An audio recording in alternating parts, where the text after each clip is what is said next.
With the Super Bowl in the rearview mirror by a matter of days, there's more pro football in February. Get ready for it. The XFL starts today, and with it, a new era where it's always football season. The home team, the DC Defenders, they want to set the tone from the opening kick. Meanwhile, the underdog visitors from Seattle, they are all business. Seattle Dragons. Runs. Break out of the other team, and let's hit him in the face. Let's go. Minutes away from the kick, the energy, anticipation, and excitement builds. All for the love of football.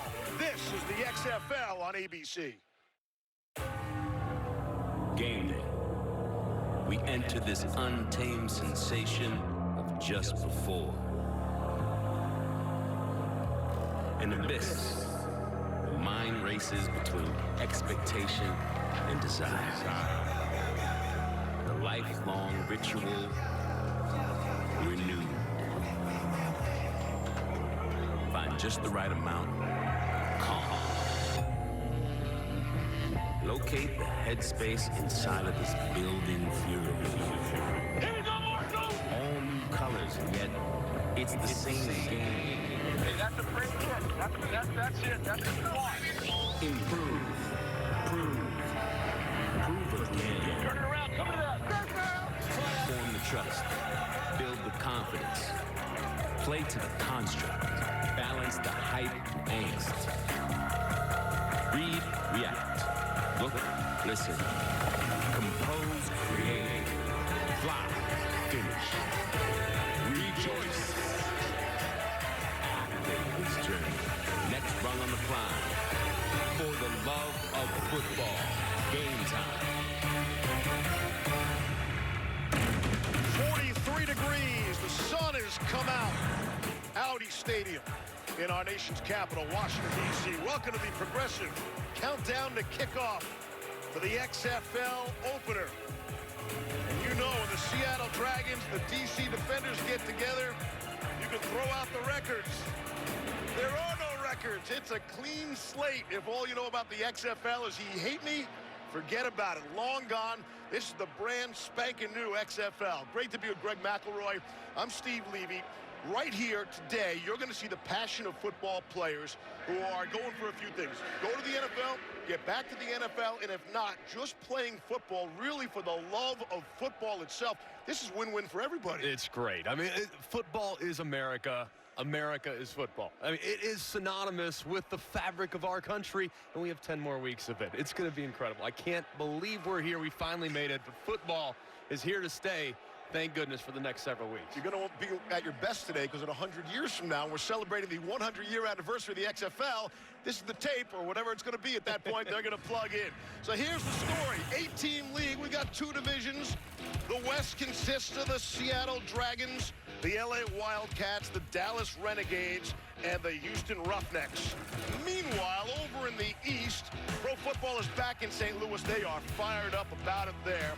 The Battlehawks, the Tampa Bay Vipers, the New York Guardians, and here in D.C., the Defenders. 100 large on the line per game for the winning team. Two teams will, each division will make the playoffs, culminating with a championship on April the 26th. On ESPN, and we'll get into the favorites and the underdogs, but, you know, I look at these rosters, I'd say honestly, 95% of these players have been in a training camp with an NFL team, a practice squad.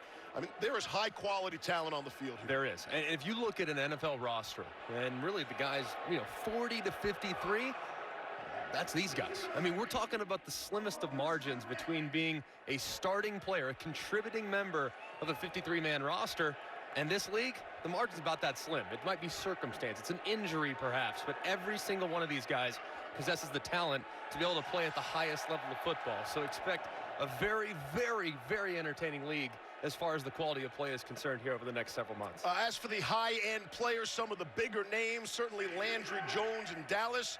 And here in D.C., Cardell Jones might be the face of the league. Our Tom Luganville is nearby. Well, thank you very much, Steve. Cardell Jones here getting his chicken wing warmed up as he gets ready to take the field offensively. Now, one of the unique things about the XFL, Cardell, is your ability to have the coach talk to you in your headset leading up to the play. Do you like it? Do you love it? What's been your impression? The players, it's a pros and good cutoff point. He's let me go out there and do my thing. But so far, so good. Haven't had a problem yet. So from your perspective, what has to happen from your role today for DC to be victorious? Just take advantage of what they're giving us. Play within the system and trust the guys around me. Sounds good, man. Thank you. Cardell's going to have a love having lubes right there next to him all the time, right? Cardell is excited about the fact that since high school is the first time he's the man. He comes into camp, into the opener as a starting quarterback. Yeah, you talk to anybody, it's not about talent with Cardell Jones. He has it. He has plenty of it. The problem is he doesn't have experience. And when you're on a practice squad or you're a backup quarterback, you don't get those game repetitions. This guy starts 11 games. 11 games since high school. So he just needs reps, and he's going to get plenty of them as a starting quarterback for the Defenders. On the other side, the first ever starting quarterback for the Seattle Seahawks is the lefty Jim Zorn. He's the head coach of the Dragons. Probably many of his players didn't realize the great career he had, so head coach took his team to the stadium, CenturyLink Field, and saw the Big Ten and Zorn up in the Hall of Fame, the Ring of Fame. Diana Rossini is nearby. Guys that weren't too familiar with him was his starting quarterback, Brandon Silvers, who had a little cup of coffee with the New York Jets in the springtime. Brandon warming up here with his teammate. You know, there's so much excitement out here. You don't know too much about the defense you're facing, so sort of to get a rhythm here on offense, who are you looking to go to? Right, just trying to get your playmakers the ball to start the game. We're going to end up with a run right here to getting the ball to Trey Williams. So, you know, let's sit back and watch. Thoughts from Brandon Silvers. He's played in some big games, won a big game while at Troy. Went to Death Valley, the one in Baton Rouge, scored a victory. We are just about ready to go. And the tweaks, we start with the opening kickoff. You see the kicker. He is all by himself at the 30-yard line. This has been the progressive countdown to kickoff. Hunter Nicewander is back to kick it away. Keenan Reynolds for Seattle. That kick better go beyond the 20, and it does. To the 15, here's Reynolds. Up the middle of the field, out to the 31-yard line. Antoine Williams makes the special teams tackle. Brandon Silvers is the starting quarterback. Told you had that big victory on the road with Troy to win at LSU. Simply amazing. And Silvers was part of the Memphis Express of the AAF. Started the final 2 games of the season. They went through Christian Hackenberg, Zach Mettenberger, Johnny Manziel. It was Silvers who finished the season as the starting quarterback. On the ground on the first carry, and everything's a first. Jaquan Gardner is stopped by A.J. Tarper. Another of the rules tweaks, a 25-second play clock. If you're familiar with the NFL, has a 40-second play clock. They'll go with 25 ticks here in the XFL. Expect a faster pace. The communication between coordinator and player is very seamless with that headset that they wear. So expect these teams to play fast and get a lot of reps. Second down and 5. Quick throw. Out to Keenan Reynolds. Gets to some of the impact players. Certainly Keenan Reynolds will be one of those guys. And if you look at Jaquan Gardner, probably not a name you recognize, not a big school guy, not a big guy, only 5'5", 200 pounds, but he's well put together. Runs a little like what you would see from Maurice Jones-Drew a few years back, and Tracy Sprinkle, great Ohio State player a few years ago. Matt Elam, first-round pick, former Baltimore Ravens. So a lot of capable guys on that DC defense. Third down and 4 after the incompletion. Good protection. And the throw is behind Keenan Reynolds. There are no flags. Elijah Campbell had the coverage for the DC defenders. I think nerves are a little bit of a factor here. You see Silvers low on his first 2 attempts.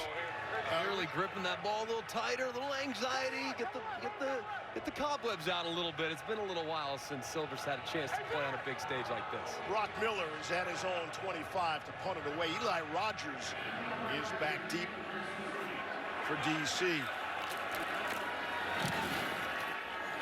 Gets it away into the sun, and Rogers from the 15.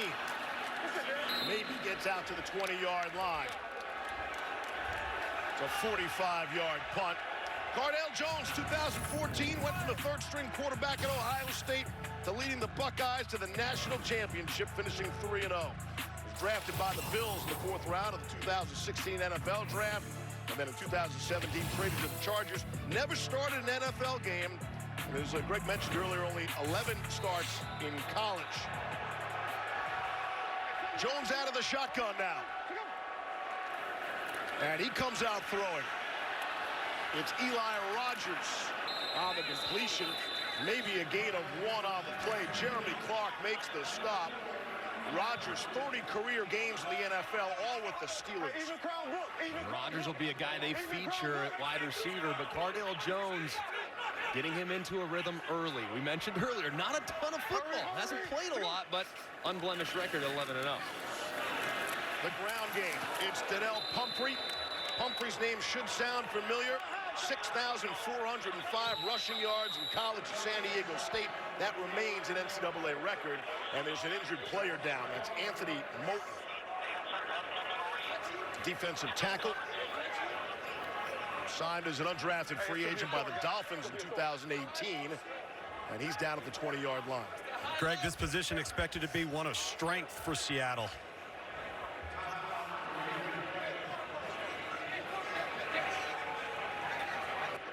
As Moten's being attended to, we'll step out. Scoreless early on in the XFL. ABC's presentation of the XFL is brought to you by Progressive Insurance. Save when you bundle auto, home, or motorcycle insurance. Visit Progressive.com. Here in the nation's capital, defend the DMV is the battle cry for their new professional team. The local firefighters, police departments got the spirit for this. The Redskins have 3 Super Bowl championships. The great football fans in the district hope the defenders hoist another professional football championship trophy, and soon. Hey, scrappy left on 1. Right? Anthony Moten is off. Check on his status shortly, but we welcome you back for 3rd down and 11. Watch for Pumphrey out of the backfield. They love it in these 3rd down spots. That's Rogers in motion in the slot. Hurry, to go. Rushing 4. Good protection again. Jones, sideline. Caught. Rashad Ross. And that's how you move the chains. Strong throw by Cardale Jones. Diana, an update on Anthony Moten. Anthony, I see you're dealing with some pain here. What happened? This is a high low. That's all it was, though. I'm good, though. I feel great right now. You're going to go back in there? Yes, sir. Yes, no. DC going fast. They got 21 yards on that last play. 1st down and 10, ball out at the 40-yard line. Jones rolling to his right and will throws a man open. It is Rogers. Another 1st down, and here come the defenders. I like the idea by Pep Hamilton, the head coach and offensive coordinator, getting Cardale Jones out on the move. Just made a really nice throw to convert on that 3rd and long. Now you get him moving a little bit, change the launch point to make it difficult on that defensive line as they try to rush the passer. Get 21 and 17 yards on consecutive pass plays. I win slow.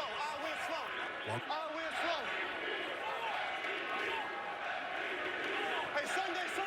Hurry, to go. They flip it to Pumphrey. Takes a big smack at the 40-yard line. Stanley Mapanga and Godwin Igwebuike come up with the big hits. Yeah, and a little jet sweep here to get Pumphrey involved. This is actually an RPO. You'll see on the right side of the screen, number 15, the wide receiver, Shad Ross. He's trying to release upfield, releases a little bit late. Pumphrey opts to keep it as opposed to throwing it. So remember, the double forward pass, Steve, is a big part of this league and something we'll probably see throughout the game today. Tyree Jackson in a quarterback. On the ground to the 35. Jordan Martin came up to make the stop.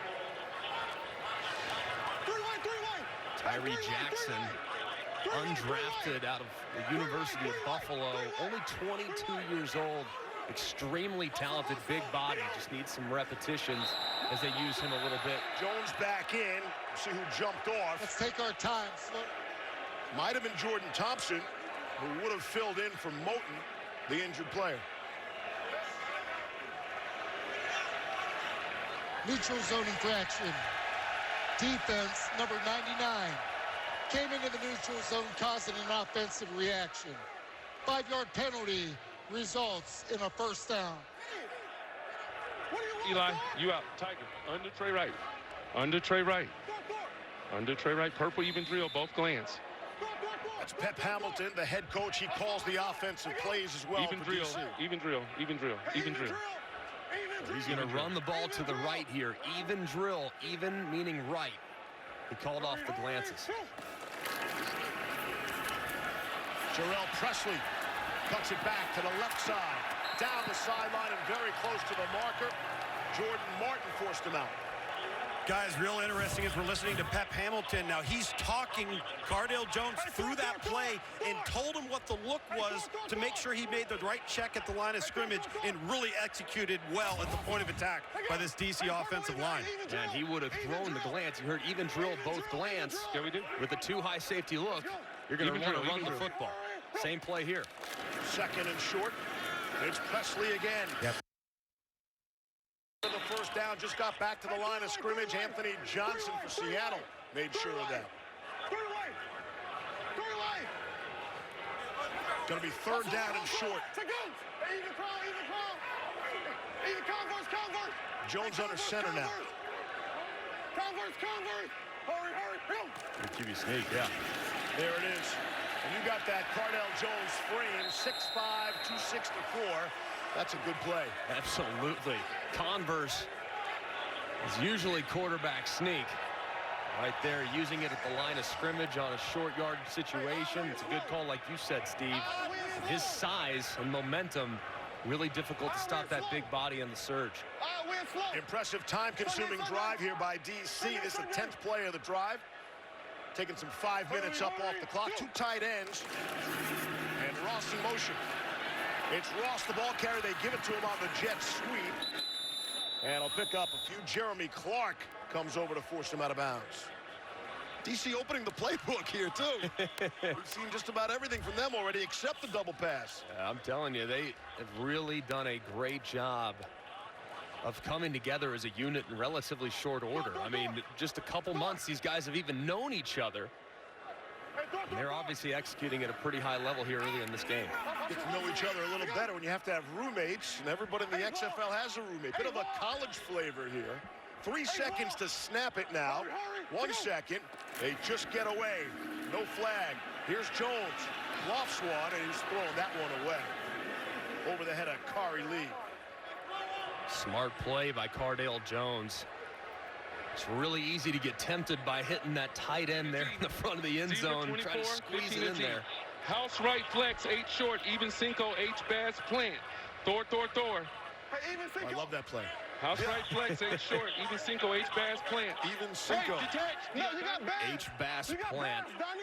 The H in this particular case is right here, and they'll be able to read whether or not it's a too high safety. That tight end should actually run right between the middle of those 2 safeties.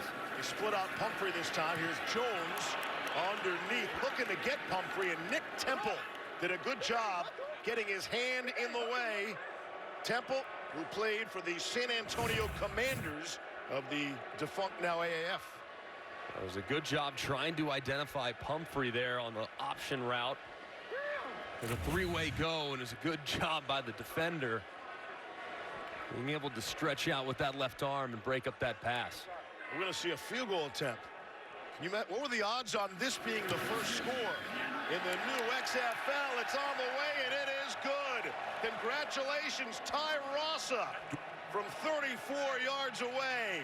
And that's the first points for the brand spanking new XFL.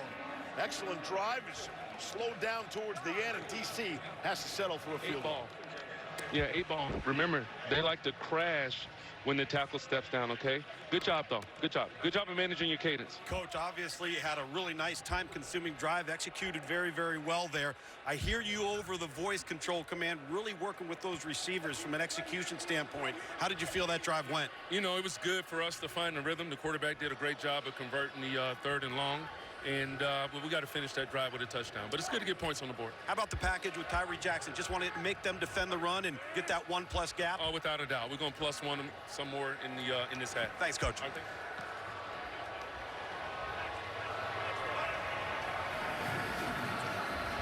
3-0 DC.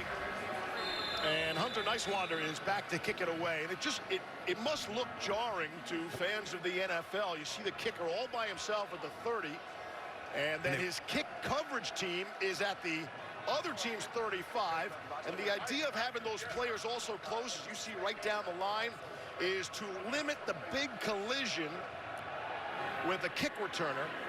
Also incentivize a kick return because they can't move till Keenan Reynolds touches the ball. And boom, just like that, you're out to the 33-yard line.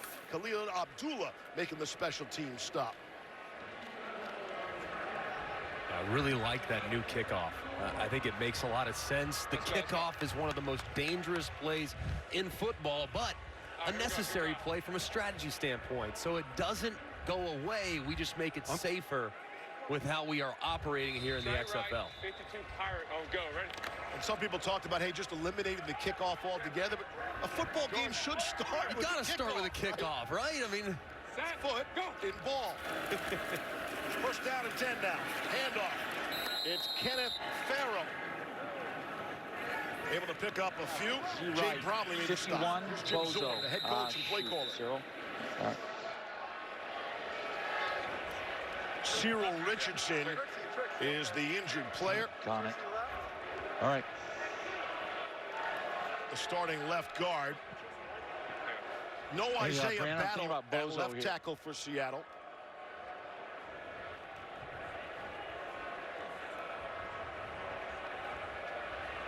And the offensive line continues to be banged up. Wide. As you listen in and look at Jim Zorn. And so I've been impressed, speaking of the offensive line, the pass protection's actually pretty good. And that was a big concern by everyone. Everyone said, hey, it'll just blitz everybody. The lack of preparation will be ready to protect. Both teams have held up nicely that way. Yeah, it takes years to develop chemistry along the offensive line. And frankly, it's hard to develop that position. There's just not enough big guys to be able to play along that group. So I think that was one of the things these coaches were thinking about. Felt good about the skill positions on both sides of the football. Felt good even about the defensive line. But the offensive line was of concern. And like you said, Steve, they've held up really nicely. And the plan so far to be able to get the ball out of the quarterback's hand has been beneficial to that protection. Our only real look at these teams, they got together, the league did, 8 teams in Houston for a 3-week sort of mini camp. And they played head-to-head, but it was thawed. The quarterbacks weren't live. So if you're not really blitzing, there was no, there was no real pressure on the quarterbacks because even if you got home, couldn't do anything once you got there. There were a lot of sacks that day, Steve, that would not have been sacked. As a former quarterback, I think he would have broken that tackle, right? Let's go. William Campbell has checked in, replacing the injured Richardson now. Second down and 8 from the 34. Brandon Silvers has some time. Throw is on the money. It's Colin Jeter, his tight end, and a real good job on the tackle there. Looked like he could have broken that. There have been plenty more yards, but it's going to be short. Into the boundary, 52 Pirate. Trey Wright, 52 Pirate. Let's go. Let's get this. Let's get it. Hey, Trey Wright, 52 What do you got on Pirate? Go, ready? Don't have that one. Guy with an eye patch? Not for, yeah, I think he's got a hook on his arm. Yeah, I think that's it. Third down and 2. Silver's under center now. Go. They're going to run and try to pick up that first down with Farrell. He's got the yardage.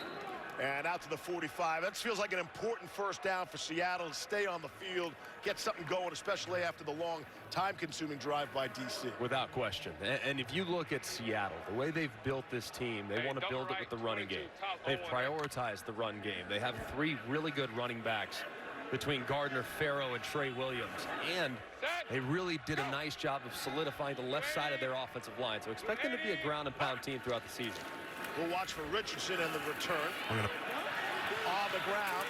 Here's Farrell, came all the way across the field, picked up another first down into DC territory, Luke. Yeah, guys standing next to Jim Zorn here. Zorn, he's throwing in 12 personnel. It's going to be 1 back, 2 tight end. When you hear 22 top, any even numbers to the right, even numbers to the left, that's going to be runs inside or outside zones. That last play really burst down the sideline. That was 22 top. It's been one of Jim Zorn's favorite. He's called it twice already in this drive. 22 top, got 12 yards that time. 2 tight ends. Trey Williams in the backfield now with Brandon Silvers. Silvers to throw. Took a big hit as he throws. It's a beauty of a ball, and it is caught. Dontez Bird went up for it and brought it down. Excellent ball. control, and that throw was on the money. See the left side of that offensive line missing their starting left tackle, Isaiah Battle. Michael Dunn, the fill-in, gets beat inside by Tracy Sprinkle. He delivers a big blow, but a great job climbing and stacking on top of that defender. And a beautiful throw and catch by Silvers and Bird. Only 1 foot in, but that's cool. That's the rule in the XFL. That's the college rule. 1 foot inbounds. That's a good catch. Bingo, bingo, go! Here's Seattle trailing by a field goal. Look at end zone. It is caught. Touchdown. Austin Prohl on the dart from Silvers. And it's the first touchdown of this new XFL. Seattle takes the lead. Hey, good shit. So here's the point after touchdown. 1, 2, or 3. What do you want to do, Coach Zorn? You can get 1 point from the 2, 2 points from the 5, and I don't think we're going to see a lot of three-point attempts from the 10 until you get in the fourth quarter trailing. A lot of strategy. A lot of strategy. So Zorn's going to play it safe here to start from the 2. 2-point conversion success attempt in the NFL is about 50%. Drops down to about 30 from the 5-yard line. So going for the 1-point play from the 2-yard line. Bit of a low snap, bounced up in the air and intercepted in the end zone. So it's a failed try there, and the score will remain 6-3. It was a beautiful route getting on top. You're going to see Prohl work over the top as that safety disappears. Finds that space. He climbs, and Silvers throws a strike as the Seattle Dragons, the underdog, is barking here in the nation's capital. At 5 o'clock on ESPN, get our first look at the St. Louis Battlehawks and the Dallas Renegades. Sounds like a game-time decision if Landry Jones is going to be okay. And then next week here on ABC for Week 2, we'll be right back here in D.C. as the New York Guardians come to the nation's capital. Dallas is going to be tough. Right now, friends at Caesars Sportsbook have the Renegades at 5-2, and the Dragons, who we're seeing today as the underdog to win it all. If you want to make a score, Greg, there's a chance. Put a couple shekels on Seattle. There you go. 6-3 after the failed point or points after touchdown. Pumphrey is back at the 10. He touches, everybody else releases. And Pumphrey cuts it to the near side, and he's able to get out to the 30-yard line. Farrell made the special team stop. Down to Diana. So the last time Austin Prohl scored a touchdown was at North Carolina about 2 years ago. You now just scored the first touchdown in the XFL. What's that feel like for you? Just a blessing from God. You know, wouldn't be possible without all these guys sitting next to me. So, you know, like I said, just a blessing and an opportunity to be here. Austin, I want to know about that play, though. Did you guys practice that? Give me a little history about it. Yeah, we practiced it. Actually, shout out to my pops. You know, he's been running it since the greatest show on turf back in the day. We just wanted to put it in. It's a great red zone play, and we put it in, and we executed it as a team. What's the name of it? I can't tell you that. Come on, this is the XFL. I can tell you the name of his dad. Ricky Prohl played 16 years in the National Football League. That was a great job of finding an isolation. The wide receiver working against that zone defender, that linebacker underneath, and beautiful throw by Silvers. Couple nice throws. The quarterback from Troy starting to heat up a little bit for Seattle. Sunday. Cardale Jones now in a 2nd and 9 spot from the 30. Protection starts to break down. Off his back foot, look, a little back shoulder for Presley. Off the mark, to bring up a 3rd down and 9. Nick Temple running with Presley.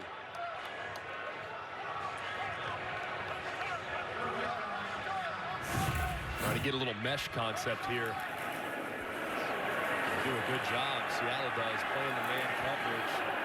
The pressure up front, forcing Cardale to exit the pocket to the left. Going to the right.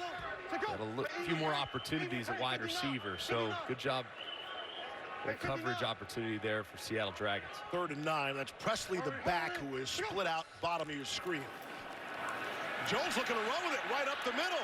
There was a lot of green. Let's see, did he get far enough? We'll see where they spot him. He's very close.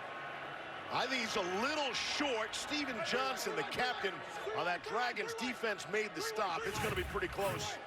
Really close. Good job recognizing that they were going to be in a drop man situation. 4th down and short here for DC. From their own 40, looks like they're going to go. Lesson's going to try and draw Seattle offside. Run to the right, even. They're going to snap it. Here's Presley. Finds a hole, stays on his feet out to the 44. And a big gamble there for Pep Hamilton. And it's a 1st down for DC. All right, I got Z motion to solo right nasty. Odd key Osborne balloon. Z motion to solo right nasty. Odd key Osborne balloon. Osborne. Alley for you. Something nasty about to happen. From the 44. Yo, bring it back in. Lex, 59. Sunday. It's Rodgers in motion. Go. Protection breaks down, and Jones, a big man, he's finally taken down at the 33-yard line. Jacquez Smith, who was an undrafted free agent by the Miami Dolphins way back in 2012. Now a 29-year-old gets the sack. Yeah, guys, they're just holding onto the ball a little bit too long. And I was standing next to Pep Hamilton. He wanted that check down hit. Take what the defense gives you. Don't take the loss, Greg, and just live to play the next down. Man, he had to save the seam route to the tight end up the left hash wide open. He was trying to work Eli Rogers to the right on a little out and up and got hung on it a little bit too much. If he gets those inside seams, he's got a big play. 2nd down and 18. Now they need a big play. Quick throw across the middle to Rodgers. And he's able to get back to the original line of scrimmage. Nick Temple made the stop. And it's going to be 3rd down and about 10 yards. Knowing the XFL, how penalizing it is to have a touchback, you're likely looking, even at this spot of the field, you're likely looking at 4-down territory potentially, depending on how many yards you gain here on 3rd down. So don't have to have it all here. The XFL's done everything they can to make teams not want to punt the football. Incentivizing going for it on 4th down, which everybody loves. That's fun, and that's football. Here's the pressure blitz up the middle. Jones got out of there, able to complete from Malachi Dupree, and he's right at the sticks. What a play by Cardell Jones. Anthony Johnson came after him. That's a great job by Cardell Jones. Little bust inside by their left guard, Rashard Cook. So as a result, that D tackle just comes screaming free. And Cardell moves just slightly to his left, and as a right-handed quarterback, to be able to move to your left with a guy draped all over you and be able to throw the ball accurately, so tough to do. Excellent job there by Cardell Jones. Pick up a 10, give them the 1st down. Remember, they started 2nd and 18, so they're able to pick it up. And they're in Dragons territory. Zero's on the play clock, and they got the timeout before the delay of game. And there's only 3 seconds left in the 1st quarter. You good, bud? Good. All right, guys, everybody step back. Calm down, okay? Listen, Osborne, 4 vertical. Kahari's flying down the seam, right? Okay, the corner's overlapping, okay? We got a chance to come back to it, all right? So, guys, what hash you on? Left? Okay, all right. Okay, good. All right, so we're thinking odd whiz, Z poster. Pistol spades, right? Well, actually, we've shown that. Let's not do that. No, let's not do it. No, this is what I got, guys. I got under firm right Z flake on Sunday, odd whiz F Delaware. All right, let's go. Odd wizard, let's go. Yeah, that's right. Greg, under firm right Z flake. Odd wizard F Delaware. Donnie is at the F. That last play that you talked about where he had the seam, didn't hit it, held on, didn't take the check down. So they're going to go away from that, as you heard him say. They've shown it, going to come out with something entirely different here. Well, and those are the conversations that happen all throughout. Hey, we'll come back to it. Don't worry, we're good. Hey, we let one away right there. But they're overlapping. We got those seams. We're going to hit Kari on that sometime down the road. So we'll keep an eye on Osborne. If we hear it, expect 4 vertical and that seam to be hit. This should be the final play of the 1st quarter of the 1st XFL game. Cardell Jones stays on his feet, able to throw and complete. Donnie Ernsberger, the tight end, still on his feet inside the 25-yard line. Again, the strength of Jones to not go down. praised Martin Oguike, had the pressure on, but couldn't bring the big fella down. And it stands up as a 22-yard gain. 1 quarter complete. How are we doing so far? Are you having fun? Football and fun. It's 6-3 in favor of the visiting Dragons from Seattle. Tune in, that new thing about to take off. Ready to face off. Steve Levy, Greg McElroy, Tom Luganville, Diana Rossini, and our outstanding XFL football crew on ABC as we welcome you back to Audi Field. 6-3 Seattle. The DC Defenders offense on the field. That means Cardale Jones.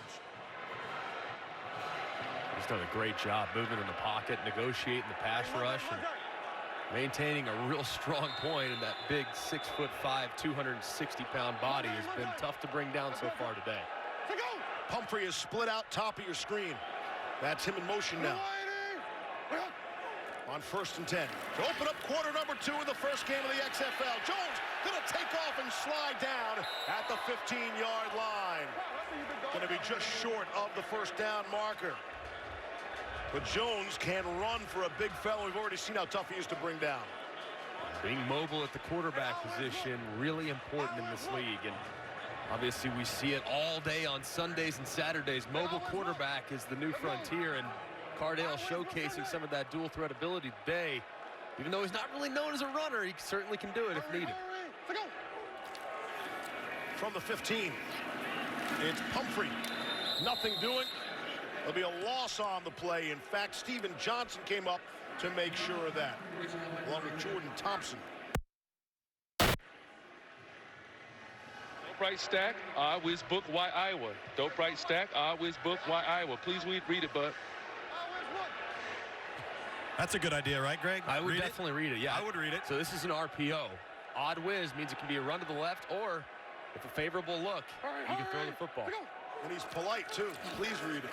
Fumble, ball comes out. Looked like a bobbled exchange between Cardale Jones and Donnell Pumphrey here, and it's 4th down. You see the reaction from Pep.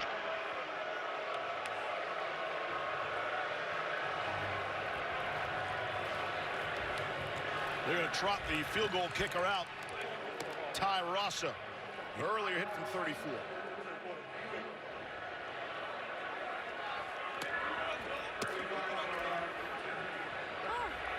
This is from 35. Kicked on the way, and it is no good. Missed it to the left. Is the crowd booing the defenders already? Hey, this is a tough crowd. It's tough. It's tough.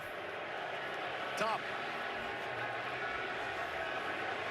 Hey, Cardale, walk us through what happened on that botched exchange there. What were you looking to do? It's a simple zone read. Got to trust it. I got to either pull it back harder with more authority if I'm going to take that decision. Were you wanting to keep it? Yeah, for sure. For sure. The read told me to keep it. You know, I think it was 3rd and short, try to get the first down. 2 back-to-back drives from you. You've been able to avoid a sack. You've been able to use this big body of yours to keep plays alive, and you've utilized your legs. How important is that for this offense? Just doing whatever it takes to move the chains, man. I think definitely bring another element that they got to defend, and hopefully we can put some more points on the board. All right, man. Thanks. Brandon Silver's under center. 1st and 10, Seattle at their own 25-yard line. Silver's the throw. Able to complete. Ben Johnson, the tight end. Down the sideline out to the 45-yard line. They have 5 tight ends on the Dragons roster. As Johnson gets up slowly, that's a gain of 18. Matt Elam came up to put the stick on Johnson. And he'll go back down to one knee. And took a big shot at the end of that run. Really nice job there, getting the drive started. We know that Seattle's a team that wants to run the football. When you are able to go misdirection with the naked boot out the backside, it's tough to account for if you're a defense. Diana.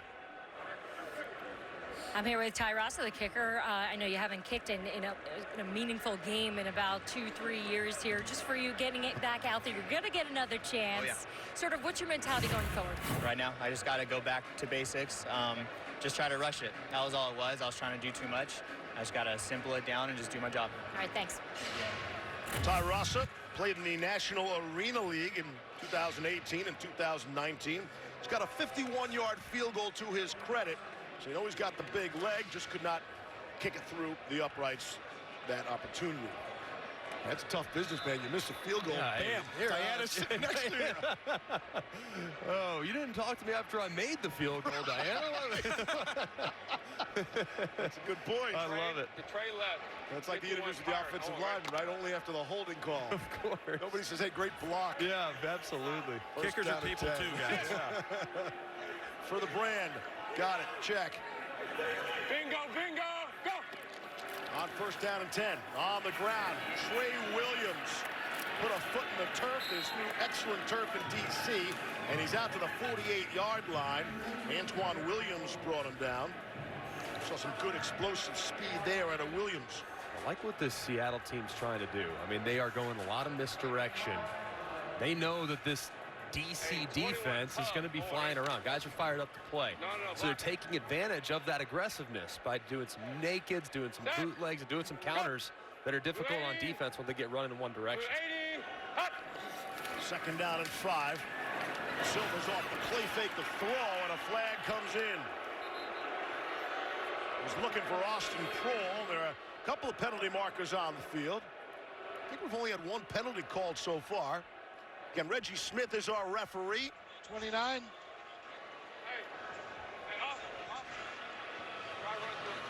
Pass interference.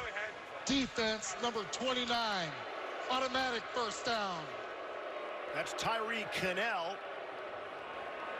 All the officials, by the way, the on-field officials are all college officials, and the majority of them from Power 5 conferences. Well, you see inside right there, pretty obvious pass interference as Cannell grabbed Prohl on that little release route. Difficult there as Cannell's eyes are in the backfield the whole time, trying to read what's going on and play man coverage. Difficult to do there for Cannell as he gets flagged. You work with a Cannell, don't you? I do. Here's Silvers to throw. Taking a deep shot down the sideline. Alonzo Moore juggled it and dropped. Desmond Lawrence had the coverage for DC, but a deep shot there, and that ball was there for Silvers. It's a beautiful throw from Silvers, dropping it in the bucket, and a nice job by Moore stacking that defender and holding plenty of room between him and the sideline. Got to secure it, though. Brings that left hand in play. Pretty well defended for the most part. Lawrence was beat, stuck with it, but that's one Moore's got to be able to bring in. We'll give you another look at it, but a lot of the skill position players on offense never have to go to the huddle because the communication from the offense coordinator, whoever's calling the plays, doesn't just go to the quarterback. Goes to all the skill position players. A little too hot for Trey Williams to haul in, but that's a tweak in the XFL and also different from the NFL. The communication never cuts off. Double right open, 21 ace, double option. Double right open, 21 ace, double option, and it's at 8 yards, man, 8 yards. Feel bad for interrupting Jim Zorn there. Sorry, Coach. You got option routes by these slot receivers. That means they can go out, in, or straight up field. So watch these two slot receivers and see what the defense gives them. Pocket's good. Silvers throws it, picked off. Intercepted at the 45-yard line.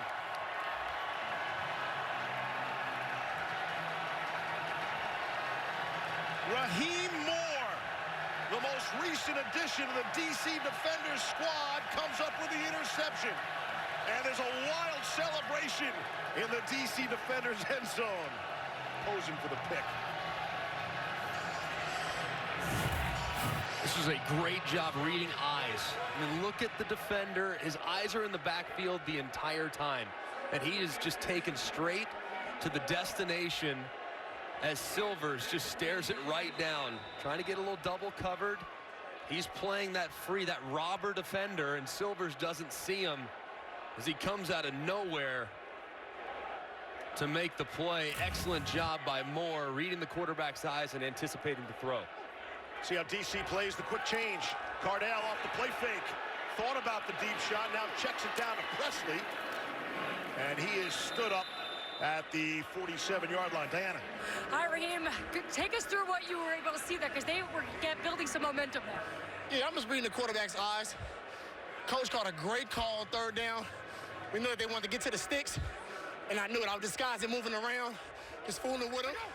and he threw it right to me in a perfect defense. So thanks to Coach Louis for making that call.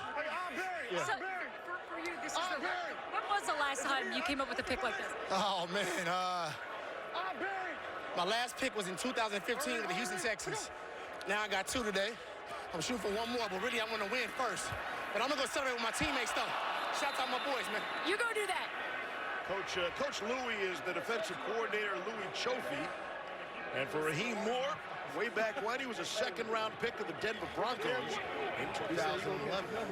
Stay like that. You heard him reference the reading the quarterback's eyes, man. The quarterback's eyes will not lie unless, of course, you're playing against Patrick Mahomes, who does no-look passes like twice a game. But that was a great job of anticipating the throw, and like he said, it was a good call by Coach Louis Chofie on that double coverage where he can kind of navigate and roam in the middle of the field. 3rd down and 7. Jones out of the gun. Hurry, to go. Throwing.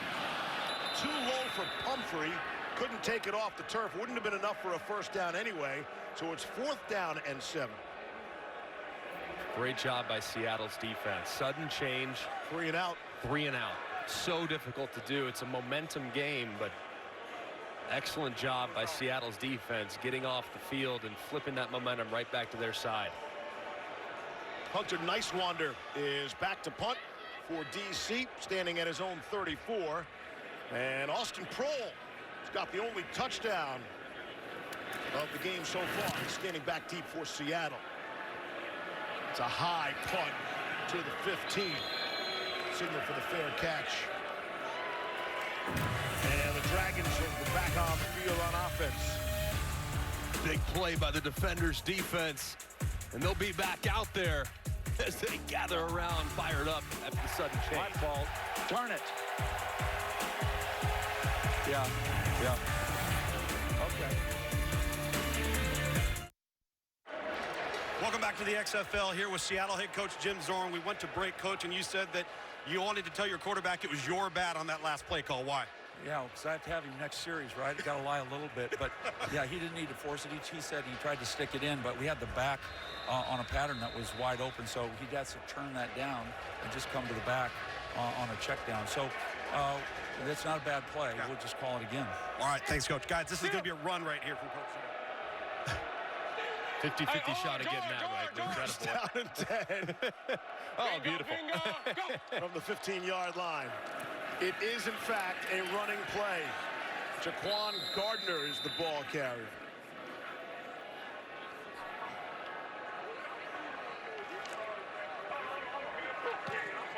Silver's trying to block out the crowd noise.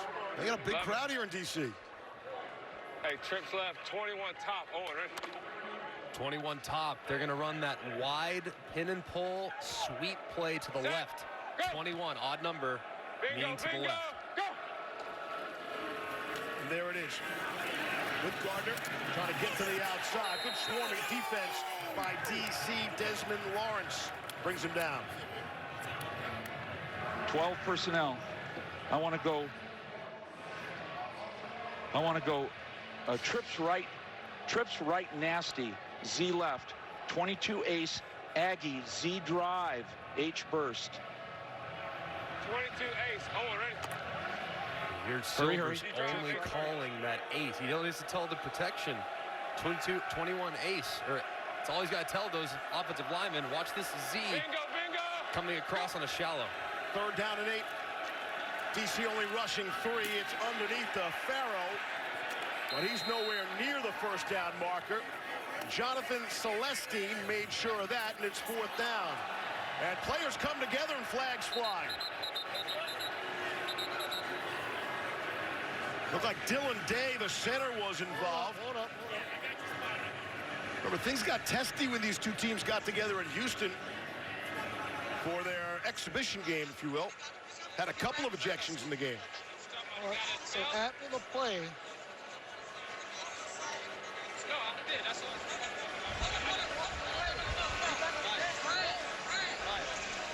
hey, Brad.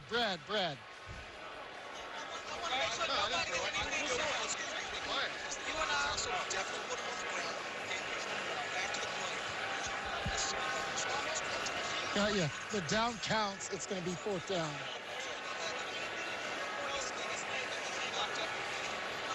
Offense number 20, we're going to penalize half the distance. 4th down. After the play, personal foul, unnecessary roughness. Offense number 20 will be penalized half the distance to the goal. The down counts. It's 4th down. Dylan, I know you're involved in there. What happened? I don't know. There's just a lot of trying after the play. We're trying to make some stuff happen, and they're doing a little extra pushing and shoving. We're trying to get our fucking job done. They're just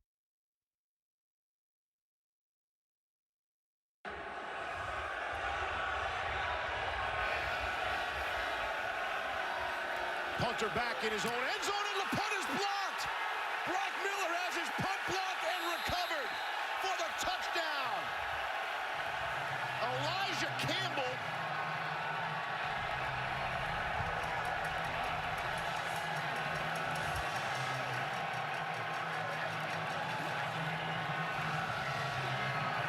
Celestine, who was just involved in the flags and the get-together. And there's a look at the block. What a great job by Campbell. Working against Kenneth Farrow on that right side. Starting him upfield and slipping underneath. The only thing he didn't do right there was just fall on the football for a touchdown, but heck of an effort there coming off the edge by the corner.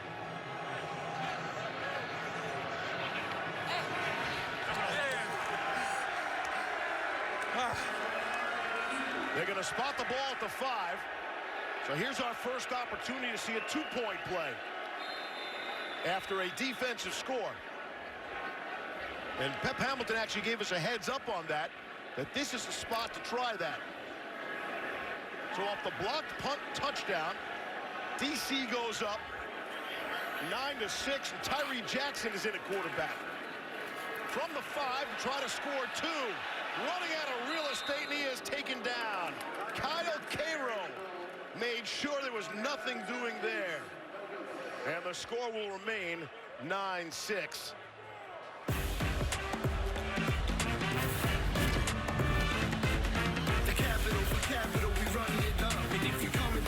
ESPN's presentation of the XFL on ABC will return after this message and a word from our ABC stations.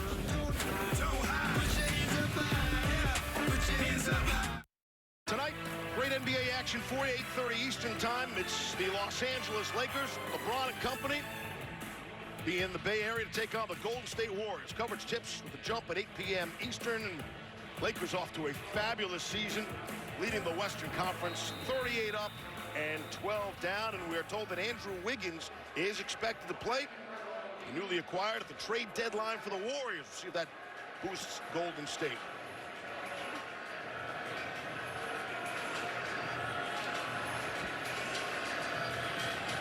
Hunter Nicewater staring by himself from the 30. Everybody will wait for the catch from Keenan Reynolds, and now we're underway beyond the 30, and Reynolds slips down more than anything. Out. Elijah Campbell was supposed to be out during that play, though. We did him a favor because he's catching his breath here. You blocked that punt, and I could see you were reading it. What did you see? I just saw, so on the first punt, the wing gave a lot of ground on the first one. So I talked to my coach, and he told me, I'm blocking your side next. For press outside and then come back in. Pressed outside. I saw he opened up, and I came back in, and it was right there.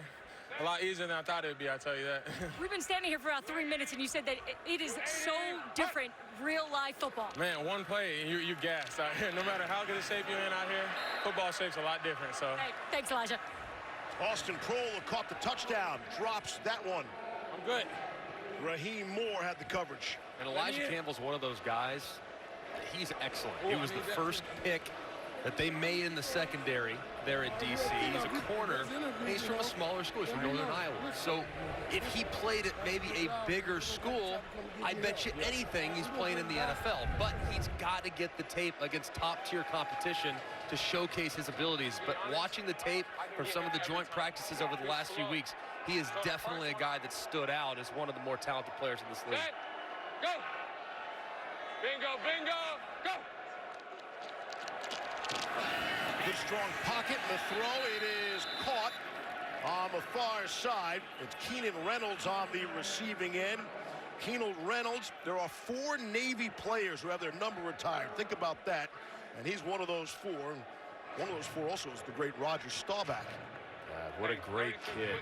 I mean, just an unbelievable story, and so successful at the college level. I mean, 4-0 against Army, too. I mean, he'll talk about the touchdowns, the records. Those are great. 4-0 against Army is what really matters.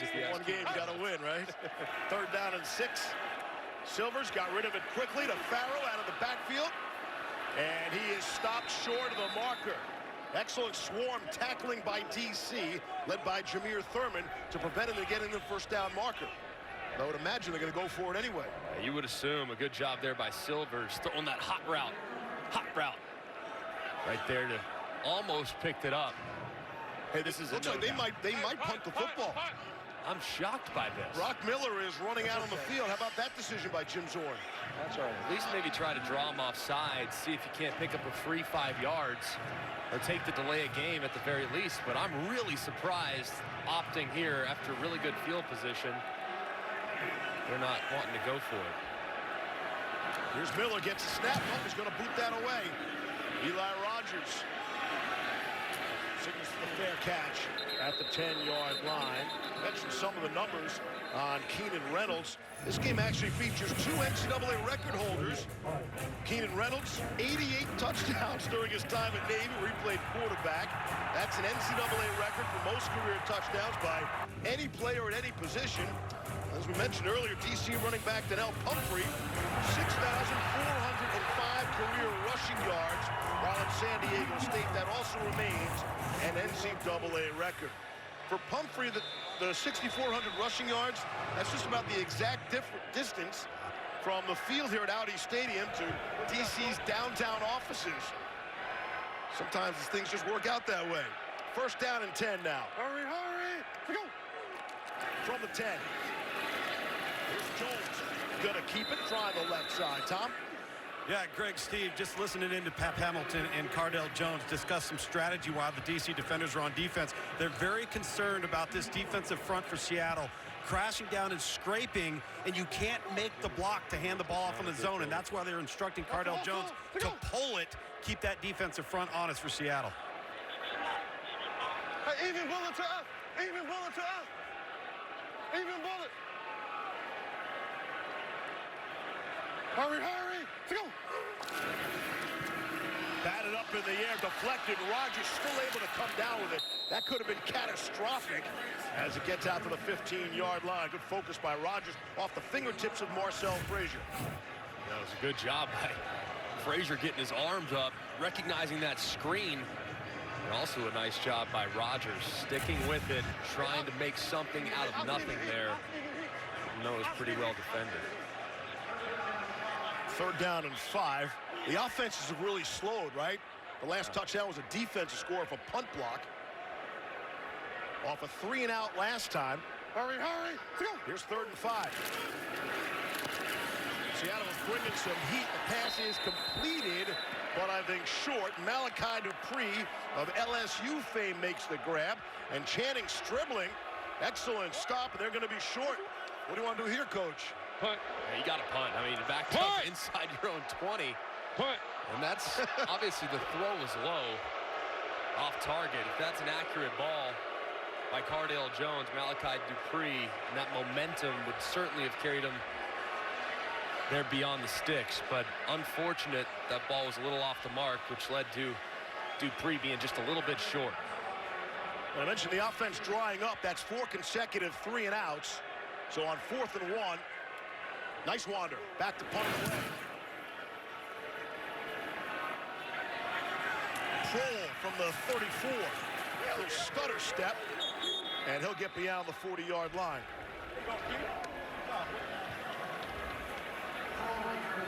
Jim Zorn on that last 4th and 1. And here was some of the conversation.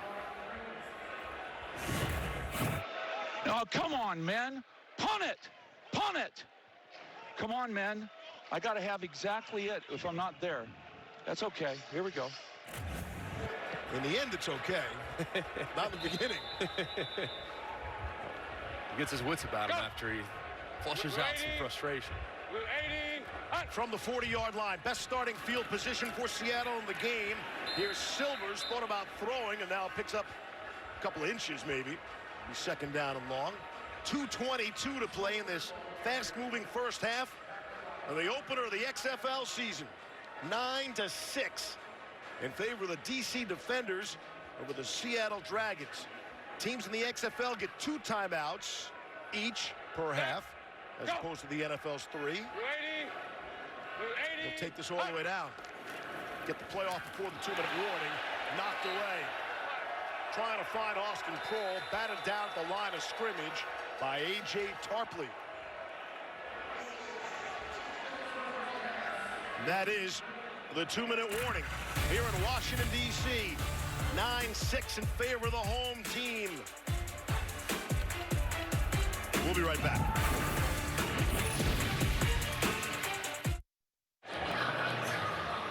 Back after the 2-minute warning. So you see the bottom note there, incomplete passes, out of bounds plays. That's all similar to the NFL. A little different in the XFL. Plays that end in the field of play, a completion or a run inbounds. The game clock will still stop to spot the football. 5-second runoff of that 25-second play clock, and then we go. It allows you to really kind of have your whole playbook. You don't have to be mindful of the sideline. So really a huge advantage for the offense with the way they're running the clock here in the 2-minute window. Yeah, 2 timeouts per team. Seattle has their full complement. 3rd down and 9. Here's Brandon Silver, just started hot. He's cooled down the sideline, and incomplete. Dontez Bird. During the commercial break, here's Jim Zorn with his quarterback. Tell Reynolds, hey, Reynolds, you know you're running the trailer over the top on this. Okay, he does. And then you got the Okie at the X to the wide side, so be stingy on the Okie.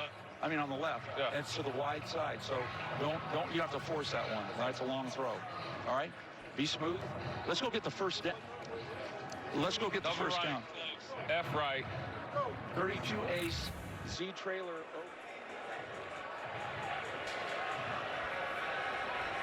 After the play, personal foul, unnecessary roughness, defense number 96, 15-yard penalty, automatic first down.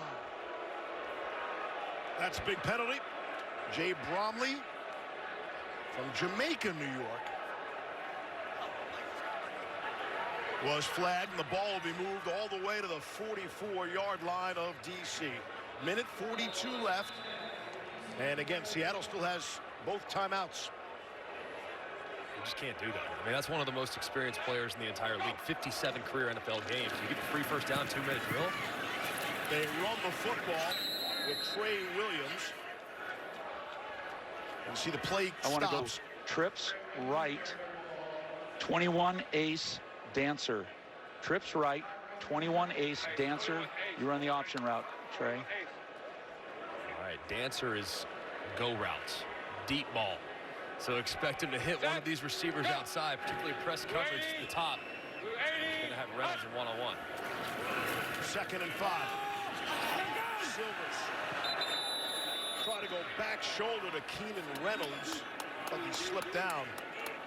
Doran Grant had the coverage for DC. Yeah, and you see just right out of his break, just a little bit off balance. I don't know what led Silvers to want to try the back shoulder there, because Reynolds won over the top, a deep ball down the sidelines, a touchdown if you hit it. So not sure why he tried to throw and hold Reynolds up there, because he certainly had an opportunity to push it down the field. The result of the play was an incomplete pass. Will the clock operator please reset to 1 minute, 20 seconds. The clock will start on the snap. Thank you. Good catch by this officiating crew. They will add a few seconds to the clock. Hey, on one. I got y'all, on one. Seattle just 1 of 6 in 3rd down conversions. Facing a 3rd down and 5. They're still waiting to put the time back up on the scoreboard clock. Well, this has given a great opportunity for Coach Zorn to continue to talk to Brandon Silvers and this set of receivers. And try to maximize the look that DC's giving them on defense, Greg. It's pretty basic, though, Luke. I mean, press man across the board. Yep. Mano-y-mano. That's what you're getting in this DC defense here. Silvers trying to set up a screen to Williams, and he is tackled. Big stop there. Jonathan Massaquoi able to make the stop, and it's 4th down. 4th down, I got it. Trips left. 22 ace dancer F dig. You got a B check. You got to use your clock here. Don't get out of the huddle yet.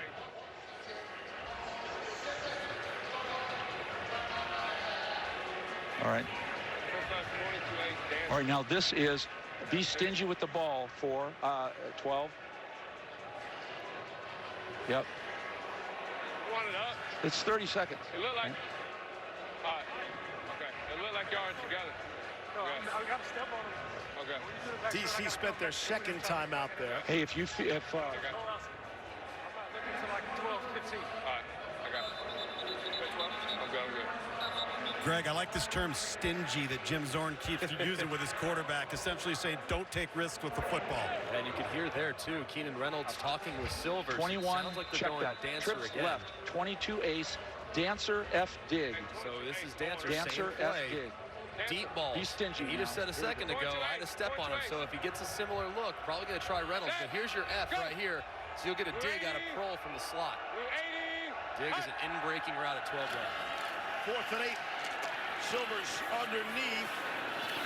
And it's Farrow. Got past the sticks. Little hesitation move by Kenneth Farrow. And gets the 1st down. A great job by Silvers. I mean, you can't wait forever for your downfield options to become available. The clock's got to go off. Get it to your best ball carrier. That's your running back in space, and he'll make a guy miss. Able to run the football because they have the 2 timeouts, and it's Kenneth Farrow making people miss. And he's down to the 12-yard line. Still with those 2 timeouts. Yeah, that's a great run. I mean, cut back all the way. See that wash and making guys miss. I mean, juking guys out of their shoes as Durin Grant, former Ohio State Buckeye, number 21, had some friendly fire between him and one of his teammates. Gain of 19 on that play. Heck of a run there by Farrow. Bingo, bingo, go! Silvers, blitz coming, picked up the middle. It's Trey Williams out of the backfield, and Trey Williams scampers into the end zone. Touchdown, Seattle Dragons.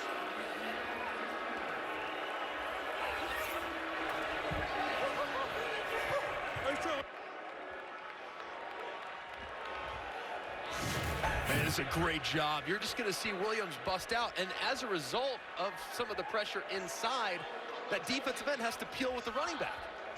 That means you got a defensive end in space working one-on-one against an explosive ball carrier like Williams. Just beautifully done there in the open field, and a good job recognizing the mismatch by Silvers to dump it off and allow his running back to play. Seattle will go for 1 from the 2 with 20 seconds left in the half. Set, go! Blue 80, blue 80, hut! Time rifles one in the back of the end zone to Reynolds for the extra point. That drive kept alive by the unsportsmanlike conduct penalty. That's a big play. Here's Luke. Oh, hey, Trey got isolated out there in space, made the catch. What was the design of that play? Describe it for us. It was just a regular, just throw it to the running back. Just give me the ball. Give me some space. It's XFL football, man. It ain't no stops league. It's a bunch of dogs out here. How would you describe the execution of that 2-minute drill on behalf of your offense? It was great, Great execution by the O. Great execution by the coach, Coach Jim Zorn, calling the right plays, Brandon doing this thing. So that's all that matters. You're going to see more of that. Good job, buddy. Appreciate it.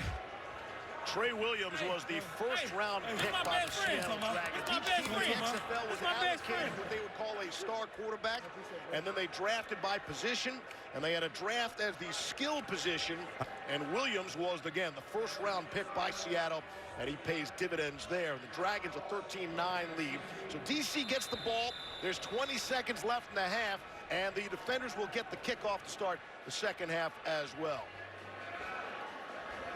Rashad Ross is back for DC. Ernesto Lacayo.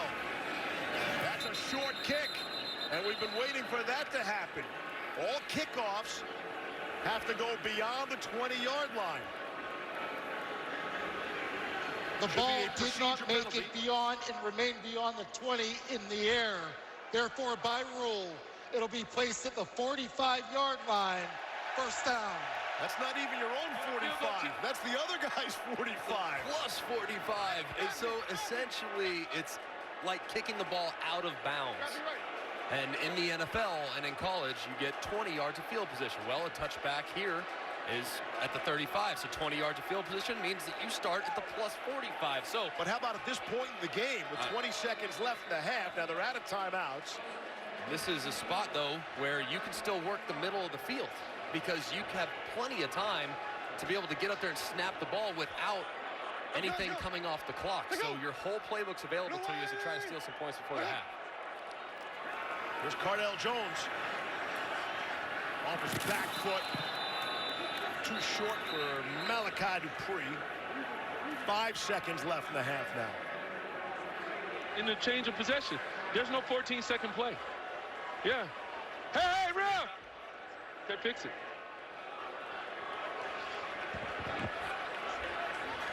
All right, so hey, we got to get the ball over the ball.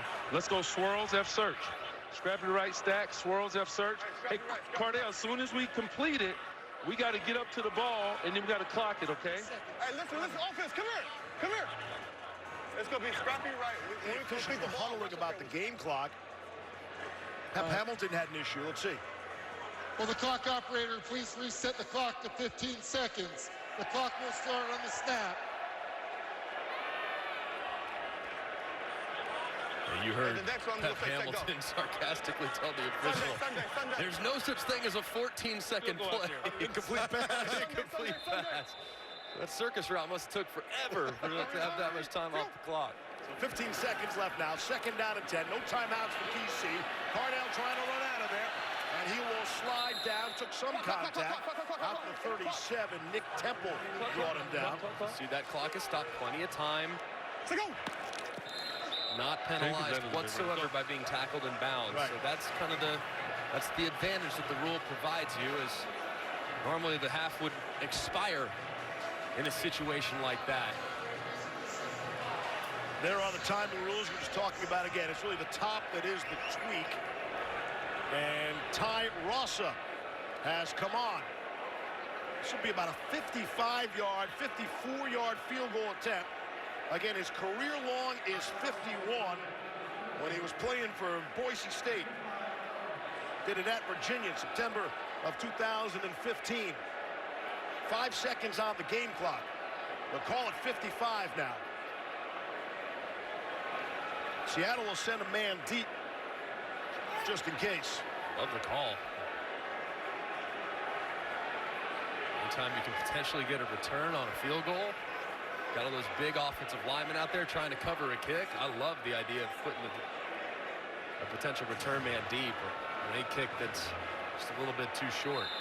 Rossa hit from 34, missed from 35. Here's from 55 yards away. Out of the snap of Brian Corey. Hold is down, field goal on the way, and it is good. Ty Rossa, the speed limit, double nickels. And that's how the first half of the first XFL game will come to an end. 13-12, Seattle leads DC. Diana. A 56-yarder you nail after missing the first one for you. What was going through your mind there? Just had to get it back, you know. didn't put points on the board for my team. Before that, missed it. I had to do my job, had to come back, hit the basics, and just go. I told you I'd interview you when you made one. Yes, ma'am. Thank you. Thank you. Awesome, beautiful kick. As you see that brand new XFL football perfectly end over end put a ball in what was a very exciting first half. One half complete in the books. Seattle Dragons lead the DC Defenders 13-12 at halftime. 13-12, Seattle over the DC Defenders here at halftime. Downstairs in the locker room, Diane Rossini, Tom Luganbill. What an exciting first half, huh? That was great. The way that just ended, I mean, I don't think we could have asked for a better performance there. And to come back after missing that first one, the kicker coming through, good stuff. Yeah, great stuff. There's no doubt about it. Now, we're going to take you inside the locker room here. Let's see what we can hear. The coaches are going to get together. They're now huddling up together as a coaching staff. Now, the position groups of the players are getting together, and now you're going to start to listen in and hear some of these position coaches and eventually a head coach, Pep Hamilton, address his football team after they've made some halftime adjustments.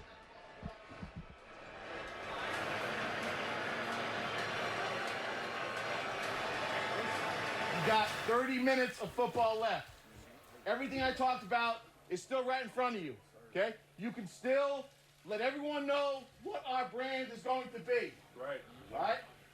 We are going to get after the quarterback. They know that now. They're probably going to make some adjustments. You're going to probably see some more screens, some more man protection. I don't care. We're going to keep coming, okay? Do everything in your power to represent this team, represent this city, represent yourself and your family. All right, let's go. Bring it up here. Let's have our best. Let's go, man. Let's go. Energy, man. Let's go. Let's go, man. Defense on 3. 1, 2, 3. Defense. DC Defenders pretty excited about what they accomplished in the first half. Let's toss it over to the Seattle locker room. Here in the Seattle Dragons locker room where guys are pretty excited, but the tone and the message here has really been make sure they take care of the ball. They know turnover is going to kill them. The receiving corps said that they need to start exposing the back end of the field. You can hear Coach now.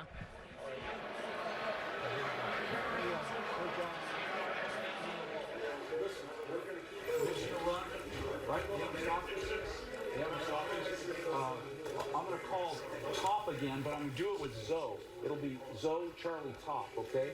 So if they bring the free safety down, we'll go top, and then they're going to roll weak side. But if they have it overload to the front, we go to a 3-man side. Every time they double mug, they've dropped out of it. Expect them to come this time. Don't sweat it. I'm going to come with a trap on first and second down. Right? First and second down, watch this pass. And remember, you got to set guard before you go so that you get that guy to come up and get these taps on you. And then back, you should break it and have fun. Listen, I'm going to come with slow way, all right? Because Joe keeps winning on the slant and they keep driving it. Even if they look like they're doubling it, they back off. If it's pure bail and they play 4, you're going to the other side on the Saturn, okay? So remember, there's a Saturn there. I'm going to come with a 20 or 21 Mickey screen where we put Trey in motion. And let me screen. We almost had one guy, right? One guy. Listen, we just keep taking shots. We're doing a great job reading.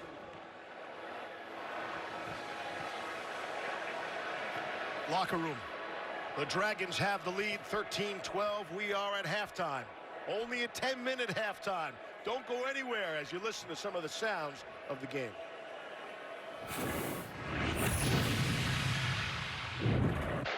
Oh, that hurts. Hey, I'm going to change the play. It's 12 personnel. I'm going to change the play. Three-way. Nice job, man. That's the way.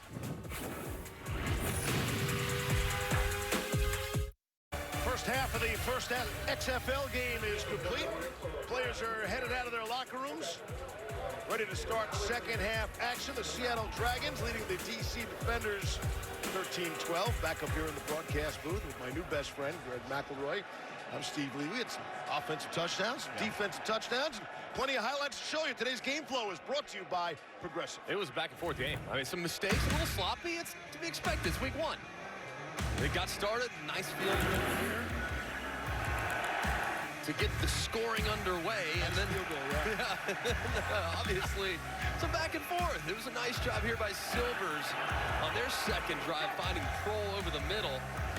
But not so nice here. Just his eyes going straight to the target as it was intercepted there by the DC defense. And then the blocked punt a little later by Elijah Campbell led to the touchdown. And to finish off what was a very exciting first half, it was the Dragons getting the final say as they found Trey Williams there for the easy score. And then how about the 55-yard bomb?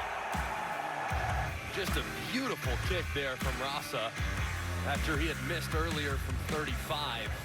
Made the most of his second opportunity, though, as it's been pretty evenly matched, though. Yes. Both teams have looked a little slow. Both teams have looked a little methodical, and both teams have had some big highlights as well.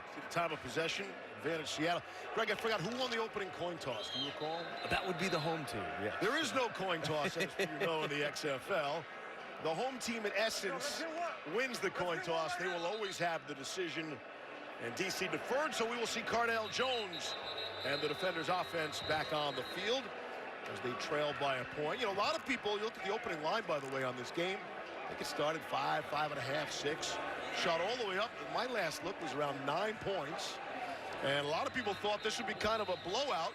And Seattle has done more than just hang tough. They had the lead going to the third quarter. Yeah, I mean, honestly, it's because their quarterback, Brandon Silvers, has done a great job. I mean, he's been accurate with the football. I know the numbers from an accuracy standpoint probably don't stand out, but most of his incompletions were driving the ball down the field. So difficult, low percentage throws to begin with. So I think he's been pretty solid. And Cardale, really, the numbers wouldn't necessarily pop out. He's done a good job with his legs, though, too. I mean, kept a couple plays alive, running around a little bit, as you see those rushing yards there with 33 for Cardale.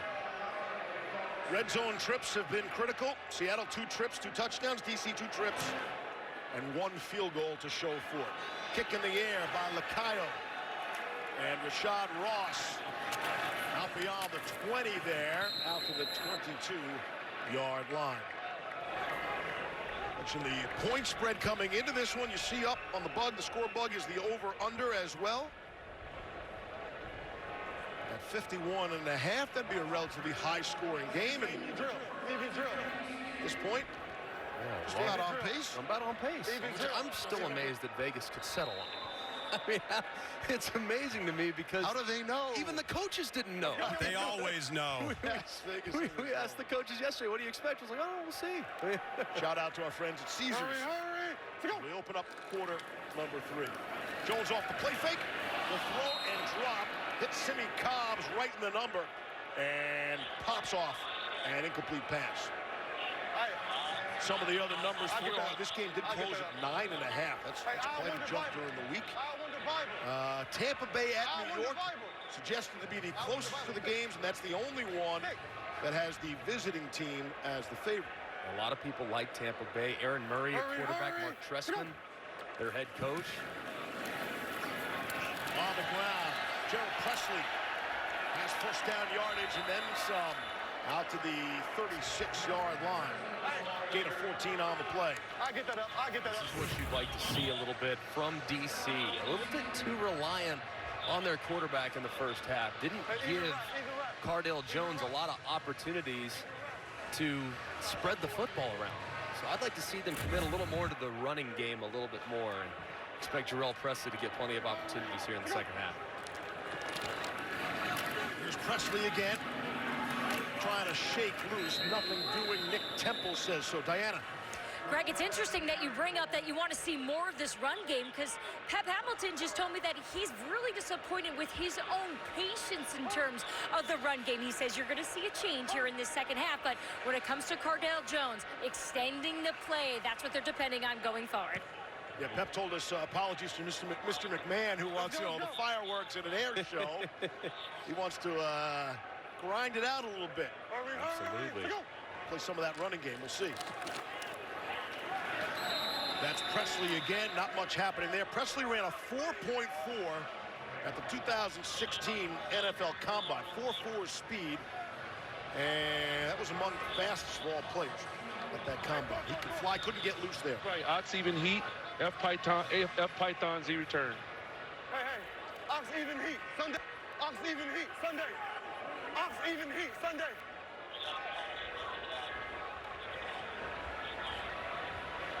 Hurry, hurry. Go. 3rd and 12. Seattle blitzing. Picked up nicely. Jones throwing to his wide receiver open. It's Eli Rogers. Can't do it any prettier than that. 27 yards. It's a beautiful throw and a really nice adjustment there from Rodgers as he stems and creates some nice separation. You see the anticipation there. The ball's in the air before Rodgers is even out of his break. Beautiful throw there by Cardale Jones on a big play down the sideline. Rodgers, a brave man there, knew he was going to get hit by Channing Stribling. Ball inside the 40-yard line now. Pumphrey is the setback to the left of Cardale Jones. Cardale Jones, a flip. Back to Rodgers, back to Jones, a man wide open down the sideline. It's Kari Lee. 5, goal line, touchdown. DC defenders with some razzle-dazzle to take the lead.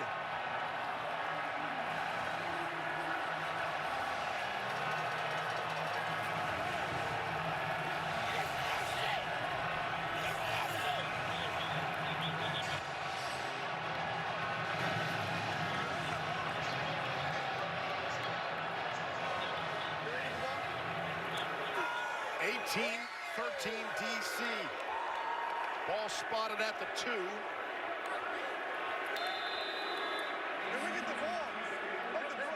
Tyree Jackson is in there to run this extra point play. Snapping from the 2, looking for 1 point. That's Rodgers in motion. It's Pumphrey, and he is swung around but gets there for the extra point.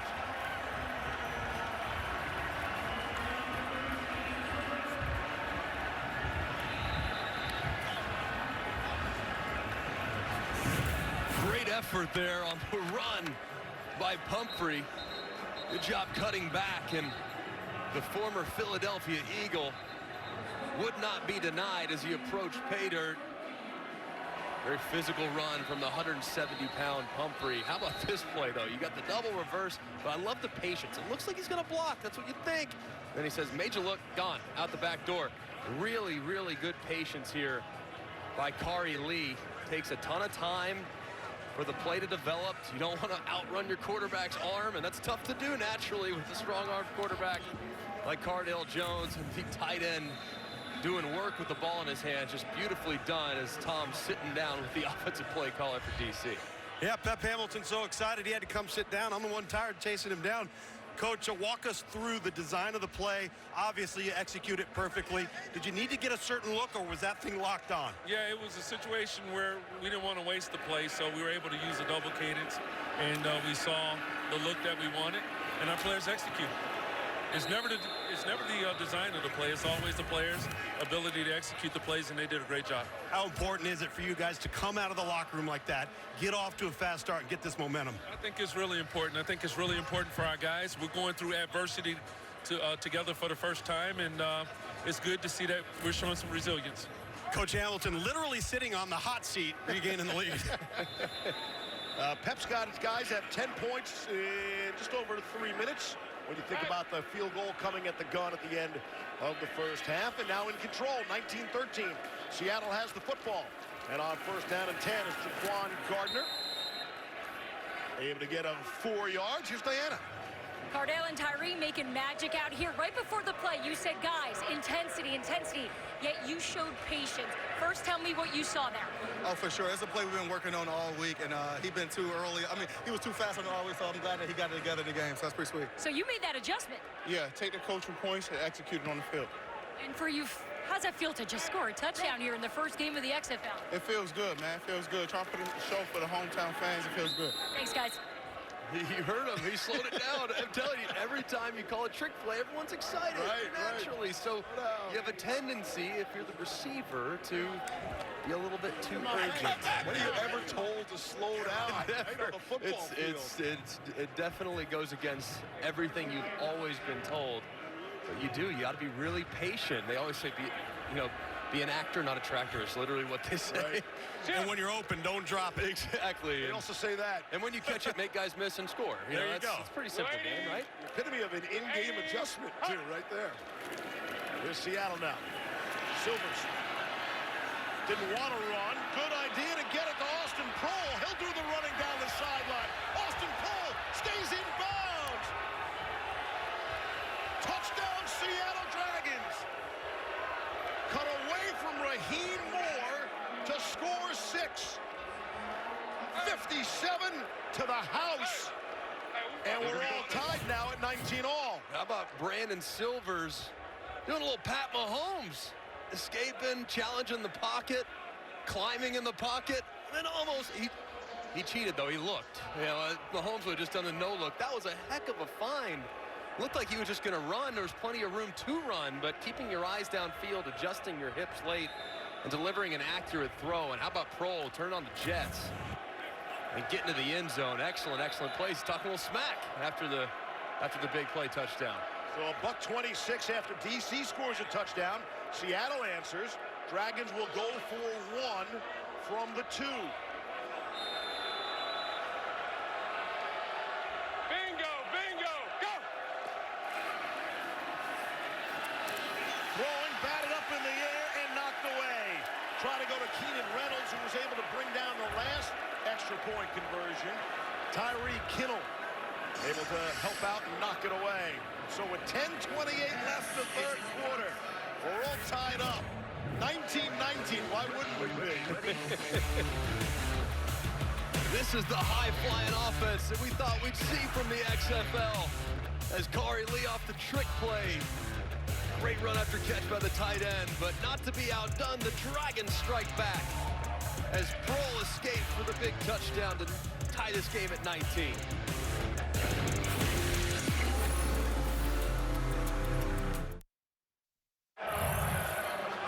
Tonight, Los Angeles and Houston will get together. They'll get it going out west, the Wildcats and the Roughnecks at 5 Eastern. Good luck to our friends over on Fox with that one. And then right back tomorrow, 2 p.m. Eastern time on Fox, the Vipers of Tampa and the New York Guardians.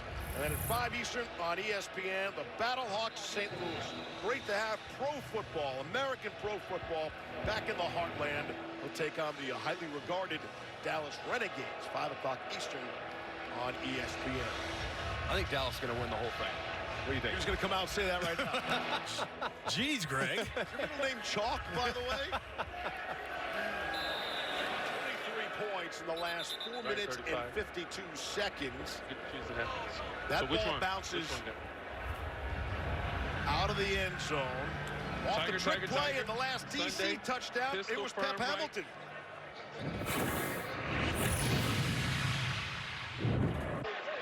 Boilermaker, Eli, you good on that? Boilermaker. Be patient, Kari. All right, give me a play.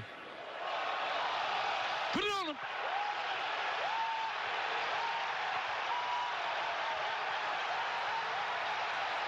Go for 1. Go for 1. You heard him say, be patient, Kari, be patient. Put it on him. All right, go for 1. Very, very anticlimactic there as Pep Hamilton drew up a beauty. And they will start from the 15-yard line. That ball bounced inbounds and out of the end zone. And that's what they call a minor touchback in the XFL. And they'll bring it out to the 15-yard line. Presley picks up 1. No, Greg, you talk about Pep Hamilton's demeanor. Doesn't matter if it's a positive play or a negative play. Being coached by a guy that can keep an even keel, I think really helps like a guy like Cardale Jones. 100%. And being able to hear him throughout the play, too. I mean, you hear him talk to Eli. Hey, you know what to do, Eli? Eli gives him a thumbs up. I mean, just the seamless nature of how they're able to communicate really makes it exciting to play quarterback. Here's Presley. He's got all that speed, but can't turn the corner. Wow, Jeremy Clark just swung him down in a big way.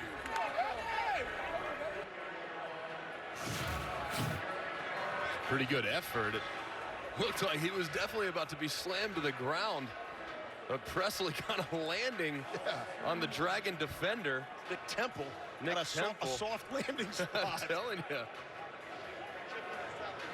Pretty good right there. Staying with it. And just for curiosity, you need to be touched when you're down. It's the NFL rule as opposed to the college rule there. On 3rd down and 11. Cardell the screen to Presley, try to get him in some space. Able to run through some people, making people miss. Out to the 29, and on 3rd and 11, they get the first down, getting 15 on that little play. It's a great job by Presley because it looked like number 57, Frazier, was going to bring him down from behind. Watch 57 trailing. He's got a chance at him right here, and that's about 4 yards short of the sticks, and he just runs right through that contact for a big conversion. Hey, ball. Pumphrey in now for DC. Hey, ball. In a 19-19 game, we're getting the overtime rules ready for you people in America. Didn't think we'd have to use it in the first game of the season. Here's Pumphrey now. Out to the 34-yard line. Mixer would run a pass. Can we go back to the audio, Greg? I haven't found a player who said they enjoy having the coach in their helmet the whole time. I would think that could be an advantage over the player. Take some of the pressure off you. It definitely takes a little bit of the pressure off you, but it also requires a lot of accountability, because if you don't go where he tells you to go, you might as well just go to the other sideline. Right. You're officially blowing off your coach because he knows you can hear him. Here's Pumphrey now. Pumphrey was one of the players we talked to who said he did not enjoy the audio. Wants to be an instinctive runner, and somebody jabbering in your ear the whole time. Well, Greg, you know, the other challenge, if you're the quarterback, is once the call's made to you, Zebra. as we listen in again. Doc left off stack Sunday. Ox rapid, odd heat, trails, he returned. Hey, Ox rapid out heat Monday. Here we go. Rapid out heat Come on, Monday. need wide out. Monday. All right, here we go. Trail. All right, you running right at 25's inside shoulder. Ox rapid All out right. heat Monday. You got to hit 25. Simi, you got it?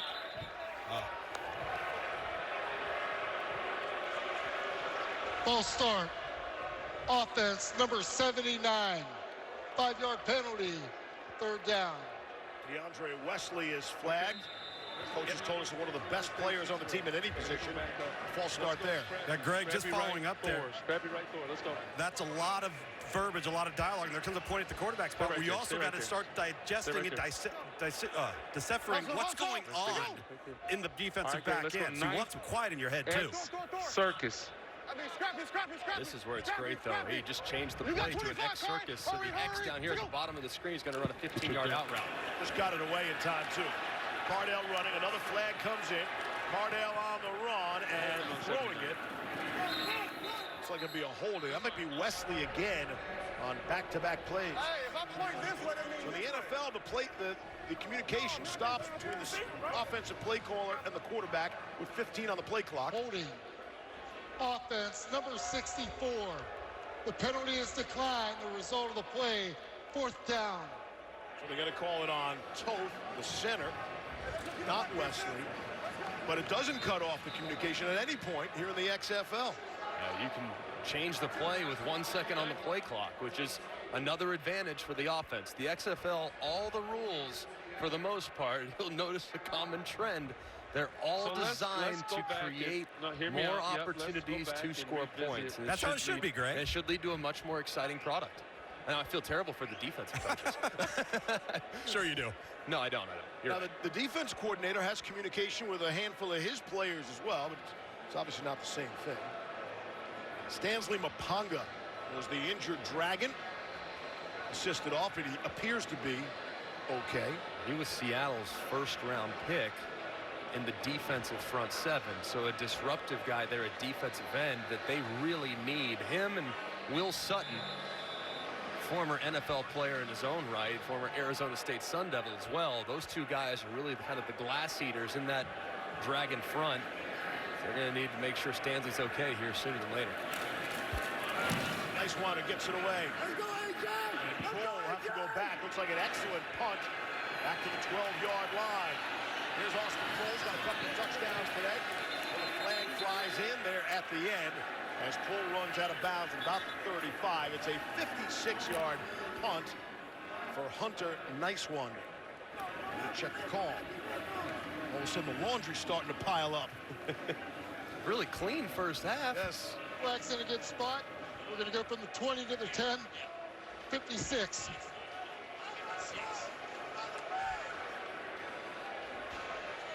During the return, personal foul, blindside block by the receiving team, number 56.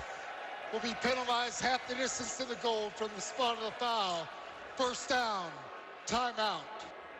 That's Niles Morgan who was flagged there. ESPN's presentation of the XFL on ABC will return after this message and a word from our ABC stations. Nation's capital. Let's take a look back at Seattle's last touchdown. I mean, Brandon Silvers, great job moving in the pocket. You think he's going to run? Nope.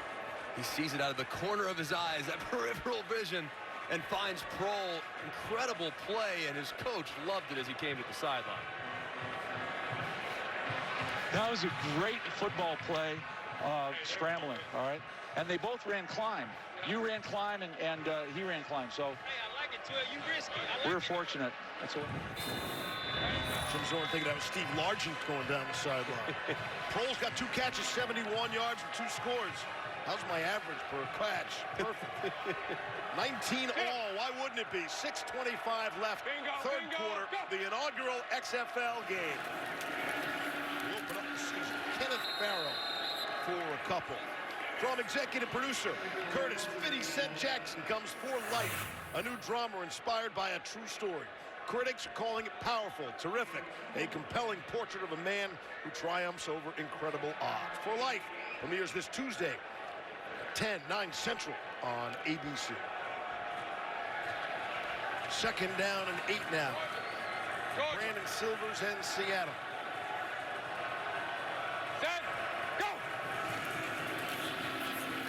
Shotgun will run it. Farrow. Not much happening there.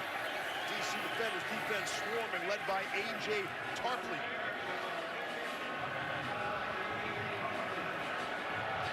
Noise! Here, Pep Hamilton there, guys. Yeah. He didn't get the call.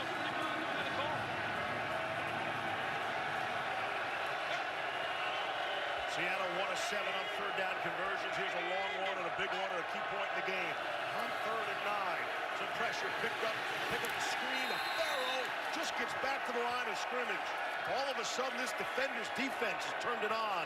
4th and long, Jameer Thurman leading the charge. That was a great job by the defender defense there, rallying to the screen, making a play at the line of scrimmage. Remember last time, too, Seattle was punting out of their own end zone. Resulted in a block that led to a touchdown. So let's see if they secure the edges a little better this time, because Campbell is going to be breathing fire as he tries to get his hands on another one. Eli Rogers back deep. Brock Miller back in that end zone. Elijah Campbell came through with a block punt earlier that you were talking about. Not this time. It's Rogers, the 41. Tried the stutter step, and he is dropped in his tracks by Kyle Cairo. Big hit there on special teams at the 45. Still excellent starting field position for DC. Defensive coordinator for the Seattle Dragons is Clayton Lopez. This is his first career defensive coordinator job, coaching around the NFL. Defensive backs, mostly quarterbacks, back with the Rams, Detroit, and we're going to listen in. Sing two sky. It's not just the offensive play callers that have communications to the field of the players. The defensive coordinator can do it to his guys as well. Jones rolling, feels the pressure, throws. It's Rogers, found a seam in that defense. A soft spot, sits down in it. To the Seattle 35. Gave it 20.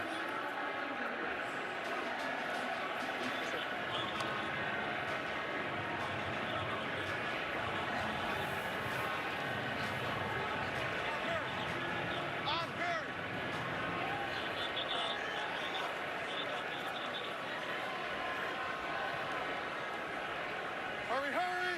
Let's go. Here's Jones. Got good time. Not trying to run out of there. And a flag comes in late as Jones was getting rid of it. Marcel Frazier got flagged. See, that's the late hit roughing the quarterback. And low, too. Usually when you leave the pocket, you lose the protection, but that was definitely really low as Cardale was still trying to get into a passing posture, but you lose the protection. It shouldn't be a flag. We're picking it up. There you go. Bam. There is no foul for roughing the passer on the play. The quarterback was a runner outside of the pocket. It's second down. Good job by the official. Throw the flag and then clean it up. No harm, no foul there. That was a clean hit, and it was low, but he wasn't in a passing posture within the pocket. Not protected.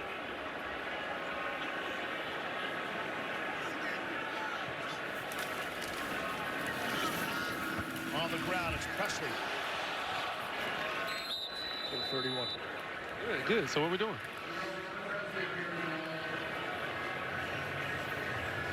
Zebra. Empty right off Thor. Empty right off Thor. Zebra. Empty right off Thor. Wide mug local. Okay. Local.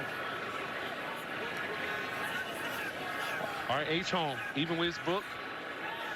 Wide slope Wrigley. Even with his book, wide slope Wrigley. Hurry up. Let's go. Sunday, Sunday, Sunday.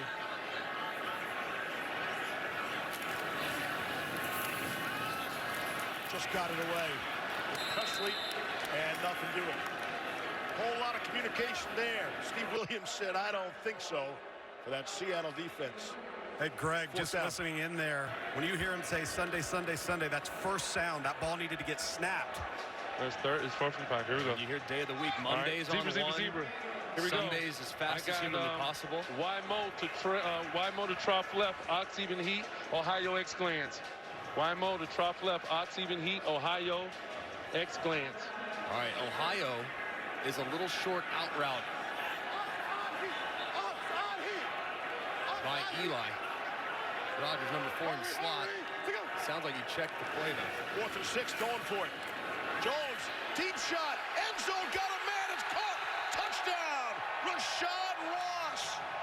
And that's how you convert on 4th down with a touchdown for the DC defenders. 31 yards for the score.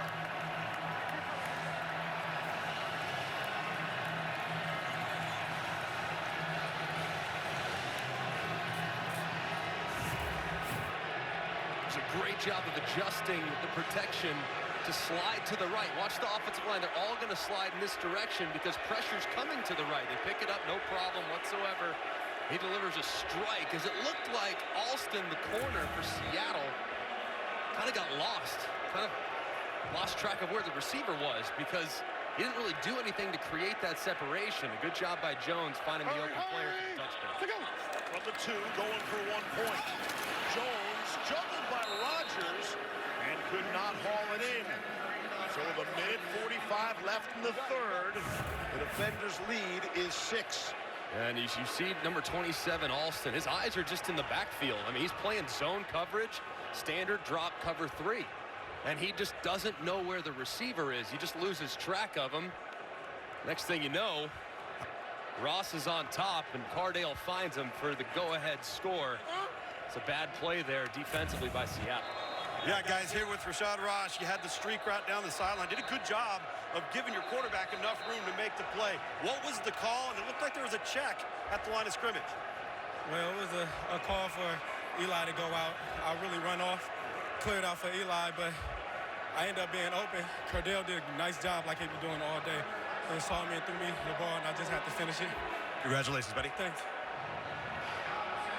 When you reference, he said, well, Eli's on that quick out route. Ohio is usually going to go to the slot receiver unless you're a press man, and you almost never get to the fade in a bail corner situation. So that was a nice job by Cardale finding him, making the most of what was a blown opportunity defensively by Seattle. The points starting to pile up here in the third quarter. It's a 13-12 game at halftime. It's 25-19 now in favor of DC. Here's John Santiago getting a crack on the kick return team. Far side, Santiago is out about the 35-yard line. We'll see where he stepped out. Rashard Ross is known for big plays. Back in 2015 with the Washington Redskins here. Ross had a 101-yard kick return against the Giants, the second longest kick return in Redskins history. In fact, Rashad Ross is the only XFL receiver with an NFL kick return for a touchdown. Appeared in 18 NFL games. I mean, played a lot of football. He was on 9 different teams in the NFL. Had 10 different stints on practice squad and active roster. These guys who are easy to root for. Here's Silvers throwing, and it is knocked away. Colin Jeter couldn't haul it in. Jameer Thurman able to knock it away. I should point out that in the game that Ross had the 100-yard kick return, they lost that game. Hey, tough times in D.C. for pro football. We're trying to figure it out here with the defenders.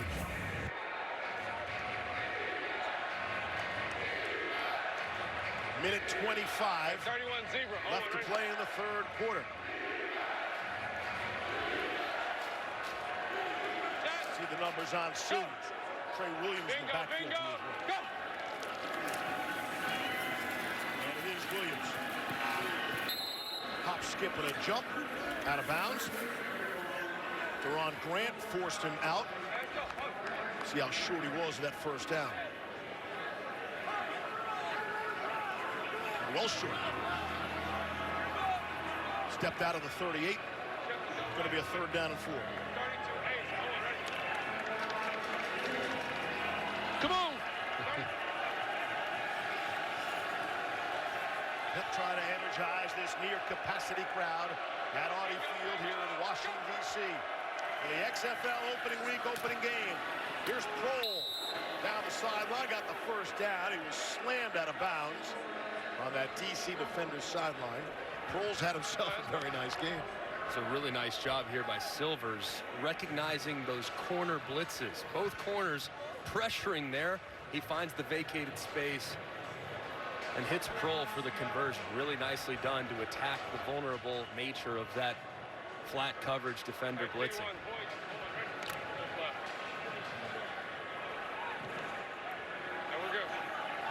Final seconds of the quarter. Should expire. Won't need another play. So that's it. 3 quarters in the books. Jim Zorn in Seattle down 6. What do you think they do if they get a game-time touchdown? I think it's going to be really interesting what happens. If they go for 2, then people in the desert might be having a field day. 4 quarters on the way. Ready to face off, look me in the eyes. I'm so game ready to... The XFL and ESPN may not be retransmitted, reproduced, rebroadcast, or otherwise distributed or used in any form without the express written consent of the XFL and ESPN. Well, the league might be new. The wave never gets old. Better than 17,000 on hand here today. I was told prior to game time today, Greg, you could not walk up and buy 2 seats together. No. Only single tickets available. And that is a victory for the XFL, and especially the home team in this great football market here in Washington, D.C. Steve Levy, Greg McElroy, Tom Luganbill, Diana Rossini from Audi Field. As we open up quarter number 4, Brandon Silvers comes out throwing and completed. It's Trey Williams. Let's get the ball in his hands, and he's already inside the D.C. 40-yard line, gain of 14. Yeah, you're starting to see him come alive a little bit. Very highly regarded coming out of college. You're seeing him in the open field catching the football, man. He's been a handful and really difficult to account for, making guys miss and picking up yards after catch. He left Texas A&M early, but went undrafted. Signed by the Redskins in 2015 with their practice squad. First down and 10. Off the play fake. Silvers throwing on the run. His receiver was down. Receiver looked like he slipped down. Alonzo Moore, who would have been a new target for Silvers, slipped down there before the pass goes incomplete. Yeah, tried to hit that comeback. It was a nicely thrown football. Would have been a completion. Moore just unfortunately getting those feet just a little bit too far out in front of him, which happens because of all the speed you pick up when climbing to 18 yards to run that comeback back to the sideline. You will notice the clock, the game clock running off that incomplete pass. Second down and 10. High snap, and the ball is knocked away at the line. Has been active in this second half, and it's going to be third down and 10. And these are things that you just have to play more football. We've seen 3 or 4 balls batted at the line of scrimmage, and the guys at the next level in the NFL, the best in the world, they can adjust their arm angle to negotiate a rusher. So in that particular case, maybe a quick pump and then around the defender. That's something Silvers and Cardale Jones are going to have to work on here in the weeks to come. Crowd getting loud. Silvers to Williams. Trying to go stiff arm. And he is brought down authoritatively by Carlos Merrick. Big 4-down territory here. 4th down. I want to go just double right open. Double right open. 32 ace climb, Iowa. Double right open. 32 ace climb, Iowa. Climb to the right and Iowa to the left. Climb is about a 12-yard route. At the stem. Here comes the pressure from DC. Throwing to the left. It's picked off. Intercepted. Bradley Sill down the sideline for another pick 6 for the DC defenders. Touchdown for DC. Second pick 6 thrown by Silvers here this afternoon. 69-yard return for Bradley Sill. Played his college ball at Alabama.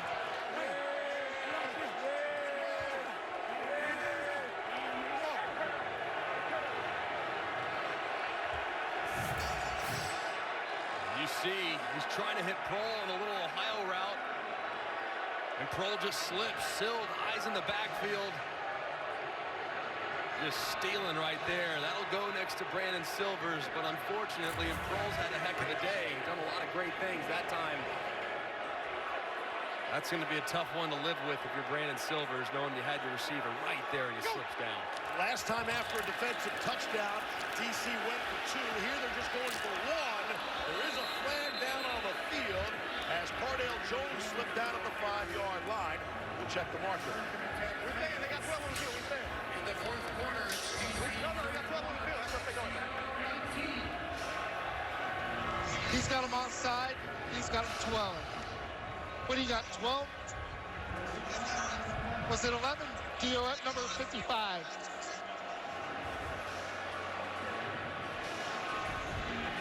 Number 55 of the defense did not make it off the field.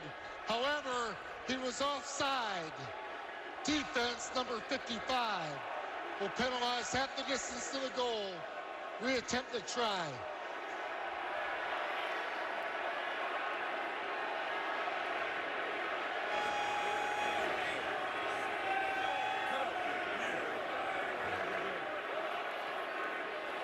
See those on the under breathing a big sigh of relief, knowing that DC opted only to go for 1. It's a 12-point game. Try to make it 13 now. And a little closer. Tyree Jackson in the game. Jackson spun down and then taken down. Down to lose. Brandon, obviously that's a tough one. You're throwing the out route, your guy goes down. What's the most important thing for you right now to do mentally for this next drive? Just got to get the first down. You know, keep the drive going and the score, you know, make it a one-possession game.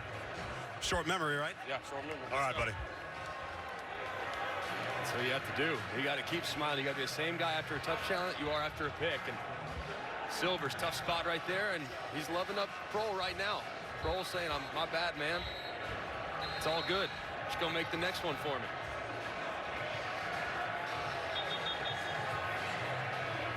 Hey, I made things worse for Silvers than they actually were. I said that was the second pick 6 of the game.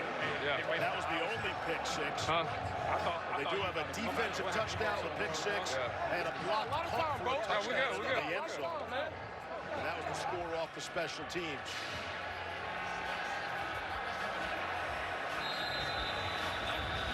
(31-19). DC the lead by 12 with 12:43 to go here in the 4th.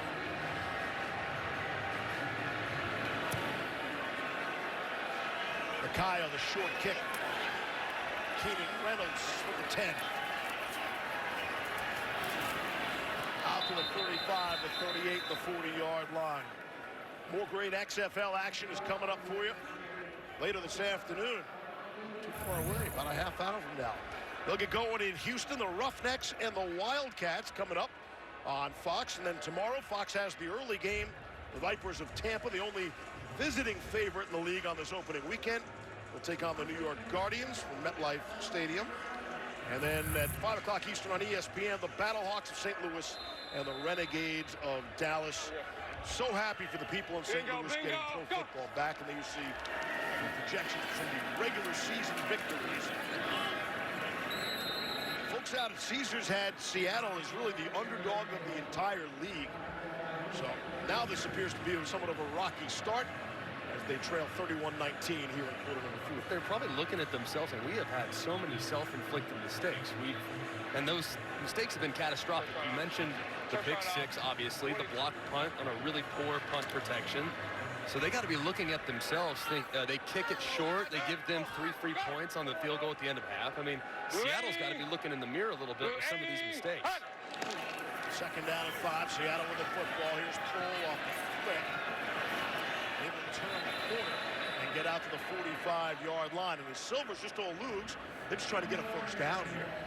Get some momentum, get rolling a little bit, keep the offense on the field. Get something going a little bit. Get some momentum. Get into a rhythm, throwing it. Obviously, 2-possession game.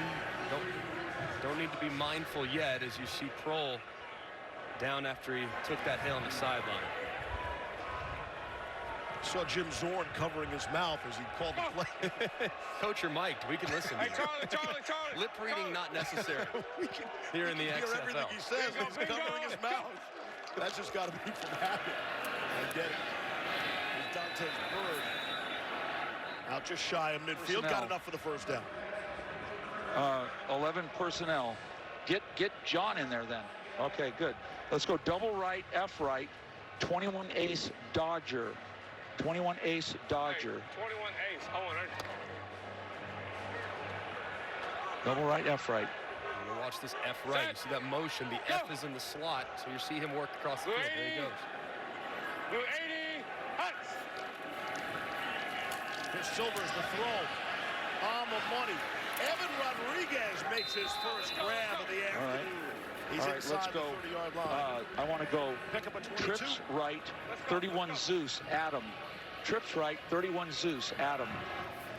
Hey, trips right. Hey, 31 Zeus. Oh, go, ready?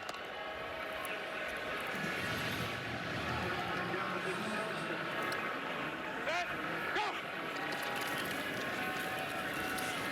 On the ground, and Gardner. All right, I want to go 12 personnel.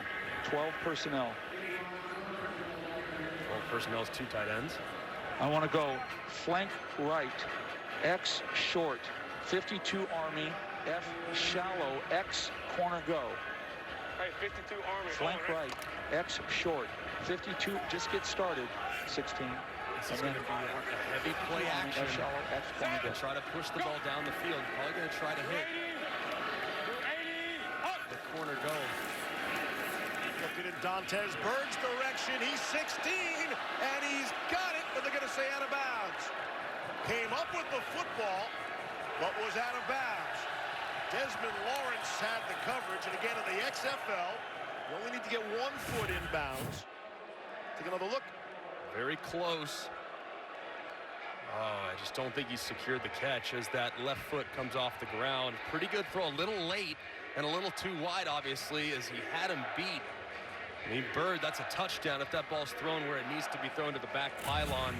Nice job running the route, though, and creating the separation. There are no challenges in the XFL, no coaches' challenges. Every play is under review, and I would have thought they would have taken a closer look at that one. Here's Silvers now, throwing to the other side, and that's knocked away. Looking for Keenan Reynolds, Elijah Campbell with an excellent defensive play. I love this kid, Elijah Campbell. I think he's really good. Had the punt block earlier, but this is a great job recognizing the back shoulder. So tough when you're covering those wide receivers. Those underthrown deep balls, those back shoulder throws are so difficult to defend. But he saw the receiver slow his momentum just ever so slightly, turned over the appropriate shoulder, and made a play on the football. Excellent job by the Here's corner. the field goal attempt. And the reason for that, you can get a 9-point touchdown in essence. That's why you take the field goal here to make it a one-score game. Ernesto Lacayo from 42 on the way, and it is good. There is a penalty marker down.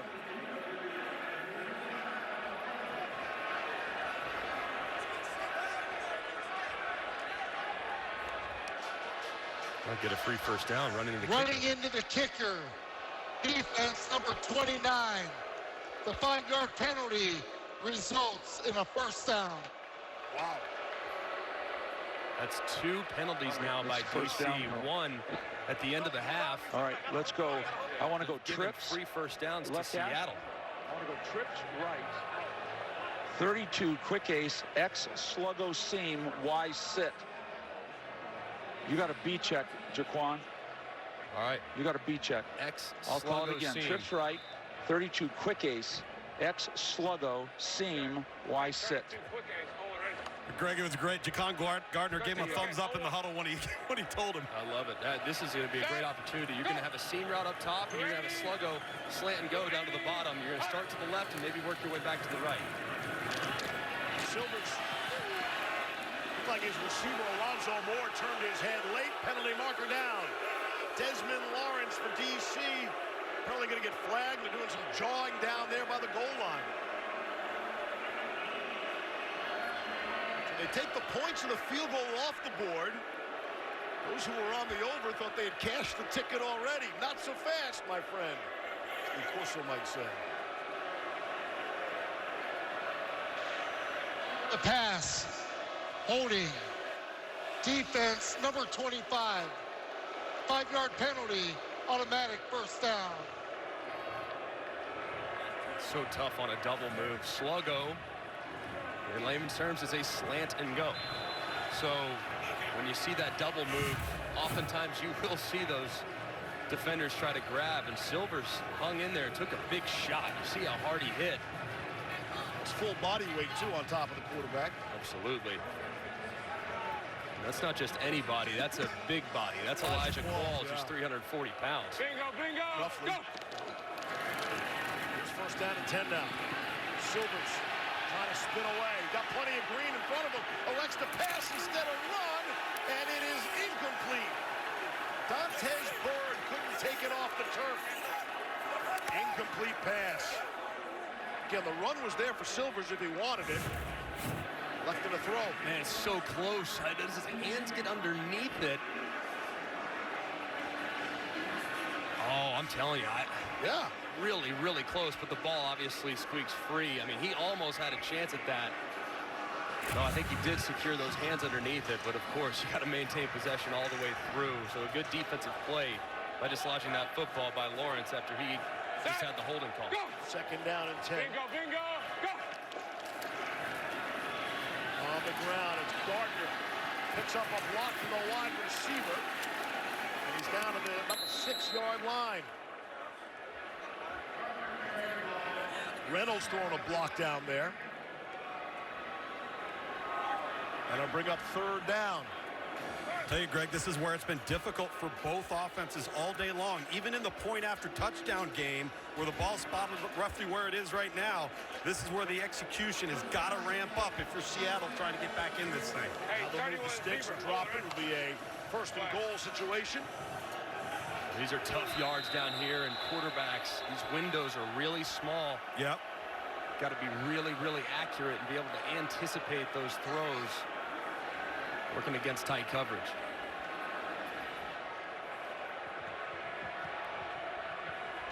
The ruling on the field is that the offense made a first down. The previous play is under further review.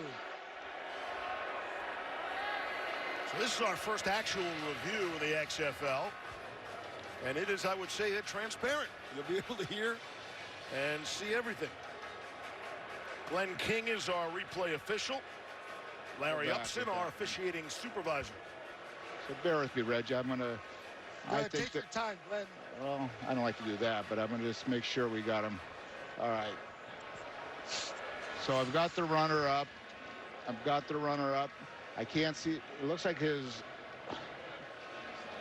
Yeah. Okay, I can see he's a full yard short. So move the ball back to the big stripe and then roll the down. What down will it be? That was Box third kick. down, correct?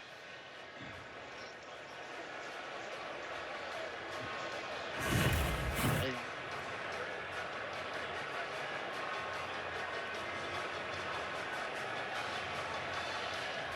It's really tough to see where he's down at that point. Is he on top of the defender? And therefore not down on the From turf. the 5-yard line? All right, thank you. After further review, it's been determined that the ball carrier was down at the 5-yard line, 1 yard short. It'll be third down and 1 from the 5-yard line.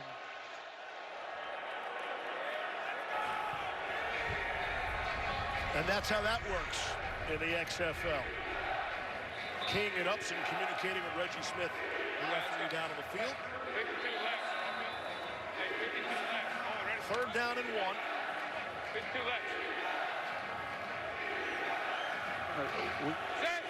From the 5.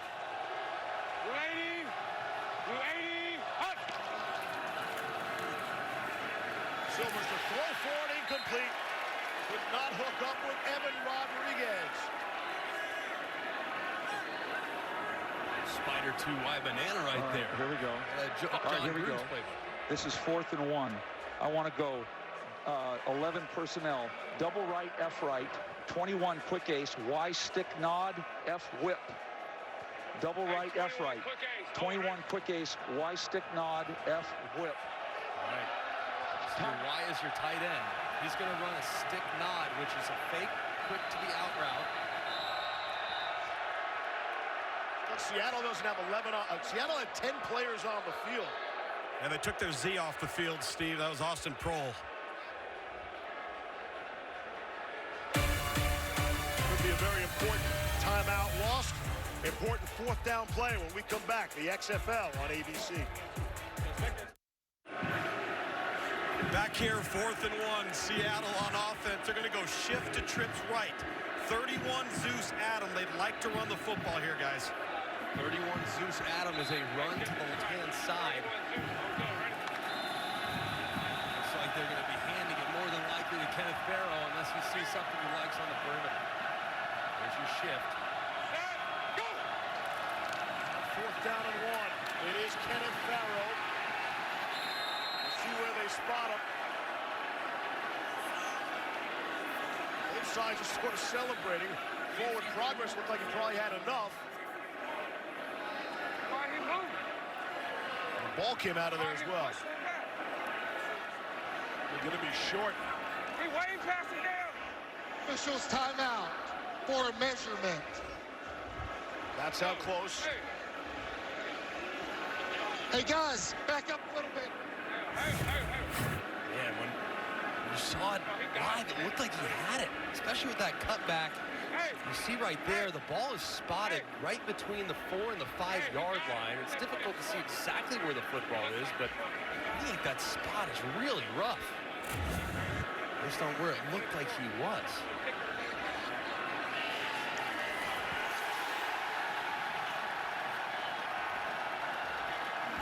DC defense running off the field like they just won the championship game there. Ball carrier was down short of the line to gain.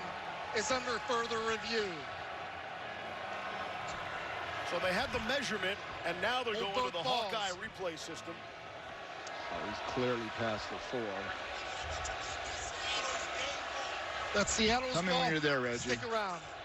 All right, we got Seattle's game ball on the field still. Okay. I'm ready when you are. All right. His forward progress when he gets driven back, he's probably a half a yard past the 4-yard line. So 3.5. He's on the 3.5, then he gets driven back to the 4. So put the ball on the 3.5-yard line. If that requires a measurement, do it. If not, it's a first down. No, the 4-yard line was the line to gain. And he went past that. And he went past it. We're going to have a first down. Yeah, 3.5, and then it's it. Because yeah, okay. You good with that? Hang on with me. Want to look one more shot? Yep. Yeah. Yeah. Yeah, he's well past it. 3.5 is fine. All right. After further review, it's been determined that the ball carrier's forward progress ended at the 3.5-yard line. The line to gain was the 4-yard line. Therefore, it's first down and goal, Seattle. So premature celebration by DC. The way they ran off the field, they ran their offense onto the field. And now it'll take a second to get everybody shifting around, and Seattle's offense will run back on. So first and goal from the 3.5. Yes, sir. Yes, sir. They relieve Jim Zorn. We're going to go for 3, I think. You hear them right there, already talking about what they're going to do if, in fact, they score. Go for 3. That would be from the 10-yard line under extra point attempt. And make it a field goal game. Bingo, Makes bingo. perfect sense. Fourth play of the drive on first and goal. Gardner, not much there. Jay Bromley saw to that. Plenty of time left. 5:45 on the clock. Seattle has just one of their 2 timeouts. 11 personnel. 11 personnel. Double right. 31 Zeus. Adam. Double right. 31 Zeus. Adam. At double right, 31 Zeus. Owen, ready? Good to see Austin Cole back in the game. He's got 2 touchdowns for Seattle. Here's that run to the left again. 31 Zeus, left side. They're going to get it to Gardner. Bingo, bingo, go! Second and goal. Indeed they do, but he fumbles the football. Fumbles the ball, and Qualls was there for DC. Let's see if he got it.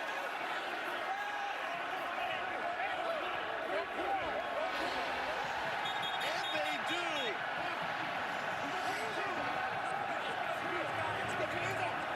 So after the measurement, the review that allowed Seattle to continue the drive, the Dragons get to it and fumble the football inside the 10-yard line. Elijah Qualls, the big man. They expect great things from him in DC, and he recovers that fumble. For all the remember, they had the field goal on the board. Right. Taken off. Unbelievable job, though. Watch these defensive tackles for the defenders. I mean, Qualls on the left. That's 340, a little swim move. And then how about the effort to get over the other player onto the football? Just excellent work there by that front.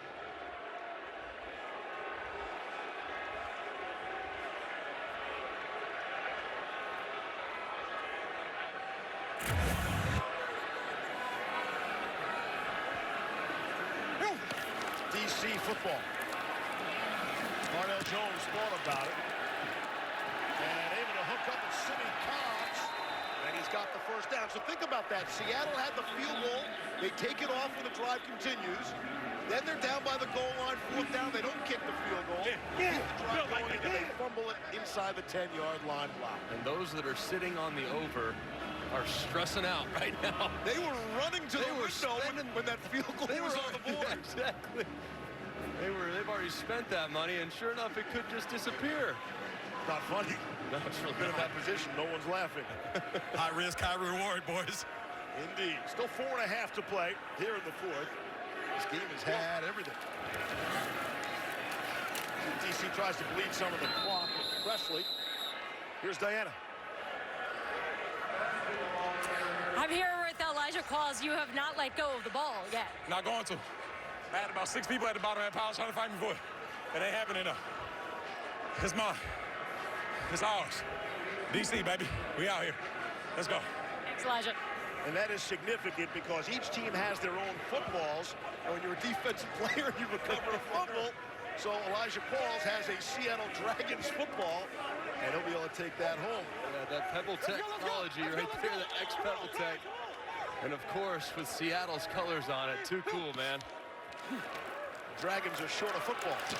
Here's Cardell underneath. Pass knocked away, incomplete. Jordan Martin able to break it up on Derek Hayward. And it's 3rd down. A little surprised that DC is still trying to throw the football. I mean, they have a 2-score game. All right, give me an RPO on this. Obviously, it's don't really get penalized because the clock will still wind. Okay, house right, once the H ball is home. spotted. As you see, it continues to tick away. But I'm surprised they're not trying to kind of lean on this Seattle defense a little bit by trying to run the football. Called an RPO here too, Greg, for Cup Hamilton now, so maybe we'll get this ball handed off. Hey, Sunday! Hurry!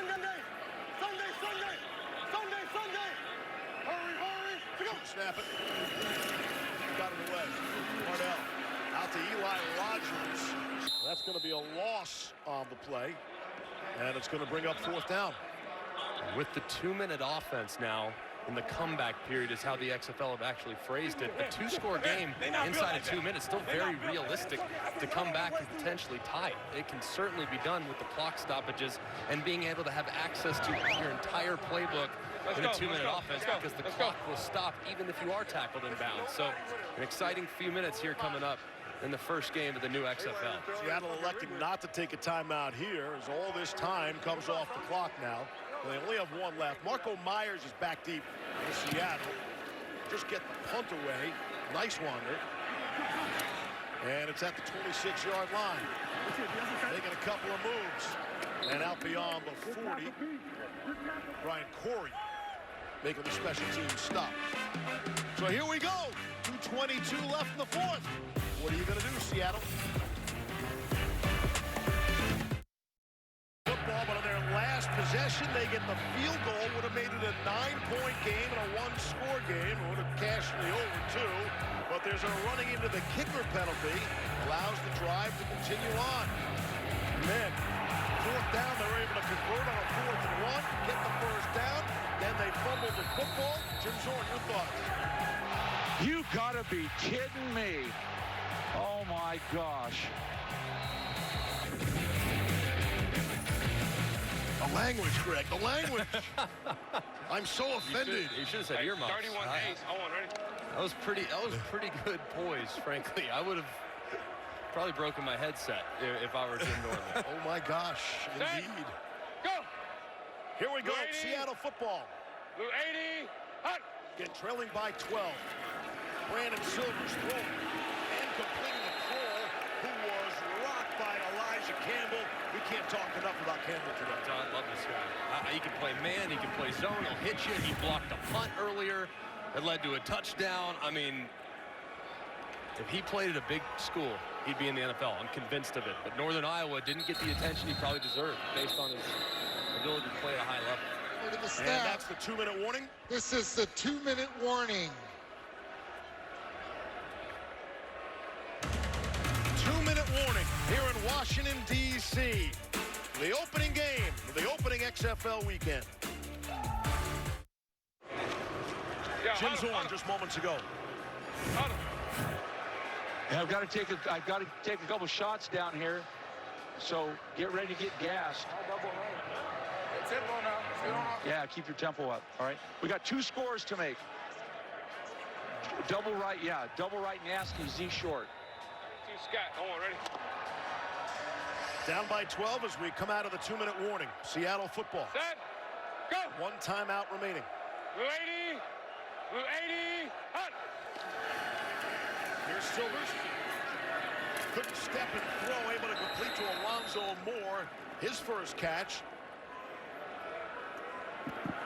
As you see, that clock right there is stopped, even on a tackle in bounds, because it stops as soon as the ball is spot. Takes about 6 or 7 seconds, plus an additional 5 seconds where they run off the play clock before the actual game clock starts rolling. So it's built to be able to kind of have access to your entire offense, which helps you a lot in the play calling. Blitz coming, and it's incomplete. Austin Cole could not hang on. There is one designated official on the field who only spots the football. That's all he does. You can see him right now at about midfield wearing that red hat. He does not have a flag on him. He can't throw a penalty flag. Specifically out there to speed things along and just spot the football. I love the ball spotting official. We're playing with tempo. This is 4th down. Blue 80, Gotta have it, Seattle. Silvers throws, wide open receiver is Kroll. Sure-handed, makes the grab at the 45 of DC. It's a first down. And they got to start pushing the ball down the field now. You get that first down. Now you start to pick up some chunks. So far, everything underneath. Here's Dancer. He's stingy now. That's a go ball. So expect a go route, or he might work the middle of the field against two safeties. Silvers doesn't feel the pressure, and he is drilled back at the 50-yard line. Jonathan Massaquoi, second big play of the game for the DC defense. Man, huge hit right here by Massaquoi as he works around the edge and gets home as Silvers is just taking way too long. He's evaluating, he's surveying. Hitched 3-4 times, just not going to happen for you. You got to get through your progression a little bit faster because a sack is borderline catastrophic in a 2-minute operation. They just had to burn a timeout, and obviously they're way behind the sticks.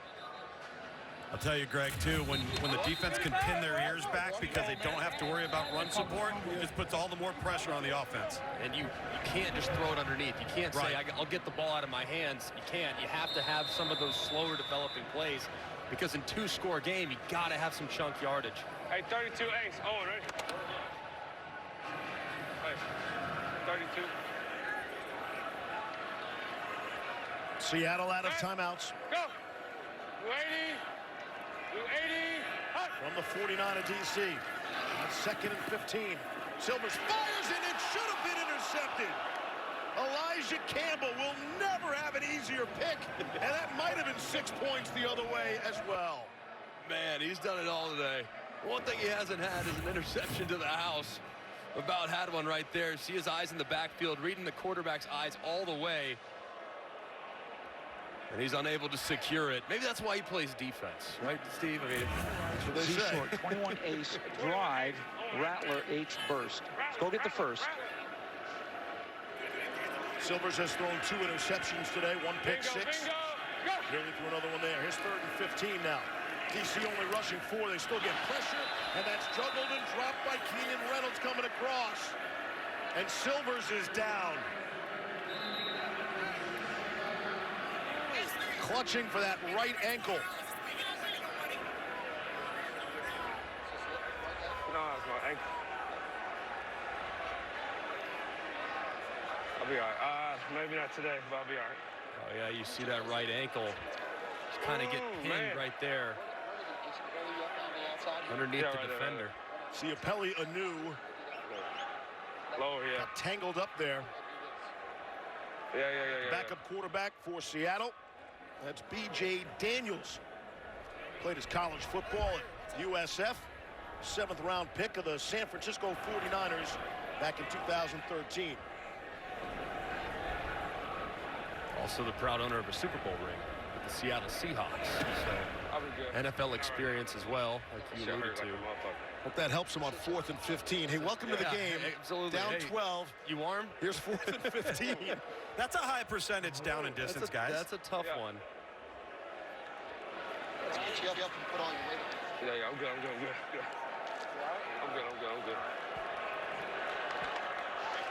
You feel low? Low. Hey, call it again. You hear him asking about the ankle, low or high, meaning low ankle sprain or high ankle sprain. Every time you hear the player say low, that's music to a coach's ears because those high ankles are really, really tough to come back from in a timely manner. Personnel's got Keenan, you got to come off. Keenan, Alonzo, go to Z. Zoe, go to Z. All right, here we go. Double right open. 31 ace, Y shallow, dagger, and you got a B check. You got a B check, 23. Y shallow, dagger. Here we go. 4th and B 15, check. and Keenan Reynolds coming off the field. What happened? Oh, come on, man. Football, there's a football back at the 24-yard line. I guess the designated ball spotters are responsible for the ball that's great. One ball at a time. Guys, I promise that's not my football. Ace, Y shallow, collection. dagger, B check, 32 ace.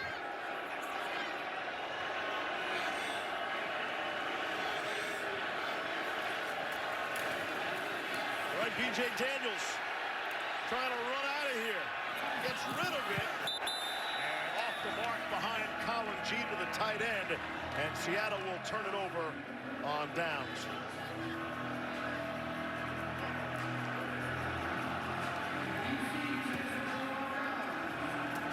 Dunn walks off slowly. Dragons. And this active 46-man roster for Washington, D.C., they're going to celebrate an extra cool $100 grand. That'll look nice in the paycheck. Absolutely. Every win, $100,000 for the active players to split. When your check increases significantly, you want to talk about guys working hard. There's no doubt about it. A great job by this DC team, taking advantage of the Seattle mistakes and making some timely plays of their own throughout the course of this game. It's nearly $2,200 per man on the active roster. Good math. It's a big deal. And amazingly, as we hit the final minute here, that's going to stay under. Not only is it's going to stay under, and that field goal that they took off the clock, they're going to start. Now DC's going to cover. And for everyone who said, how will Las Vegas, we haven't seen the teams play, we haven't seen the players play, how will Las Vegas know they have nailed the number? Unbelievable. On the over-under, the total. We out here. Who's shocked, fellas? Who's shocked? That is amazing. That's simply unbelievable. amazing. Let's go. Sunday. With more fun still to come.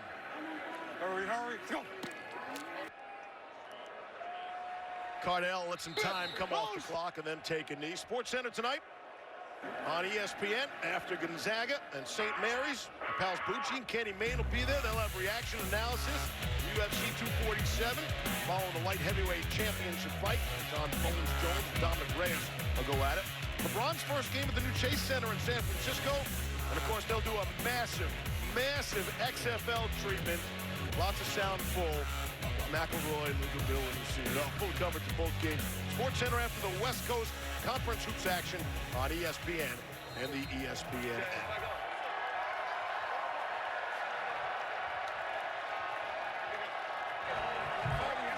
In the end, the DC Defenders win the first ever XFL game 31-19. Simply amazing. An afternoon filled with fun and football. I already can't wait for next week. I'm fired up. Let's go. Give me more. Your passion bucket was waiting to be filled up with more football. Here you have it.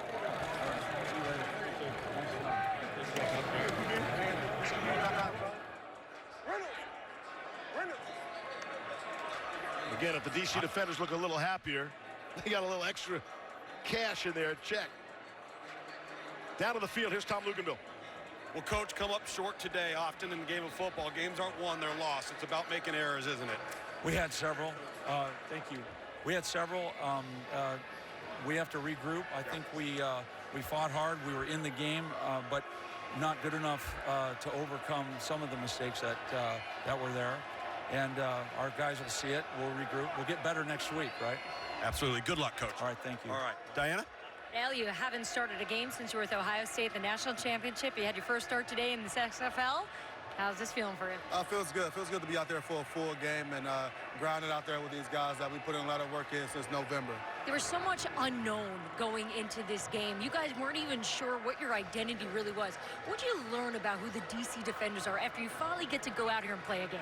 We knew we had a tough, hard-nosed team. The unknown was what these guys would come out and prepare for. So it was hard for us to prepare, but we had to stick to our fundamentals and our base plays and go to some of our bread and butters. All right, thanks. We'll see you next week. Appreciate it. That's some Shakira. The XFL on ESPN continues tomorrow at 5 p.m. as the St. Louis Battlehawks face the Dallas Renegades. We'll be back here with Cardell. Join us next Saturday, 2 p.m. Eastern on ABC. The New York Guardians face the Defenders. Producer Josh Hoffman, director Anthony DeMarco, Greg McElroy, Tom Luganville, Diana Rossini. I'm Steve Levy. Thanks for watching the XFL on ABC. Good night from Washington, D.C. All roads lead. For life from this Tuesday on ABC.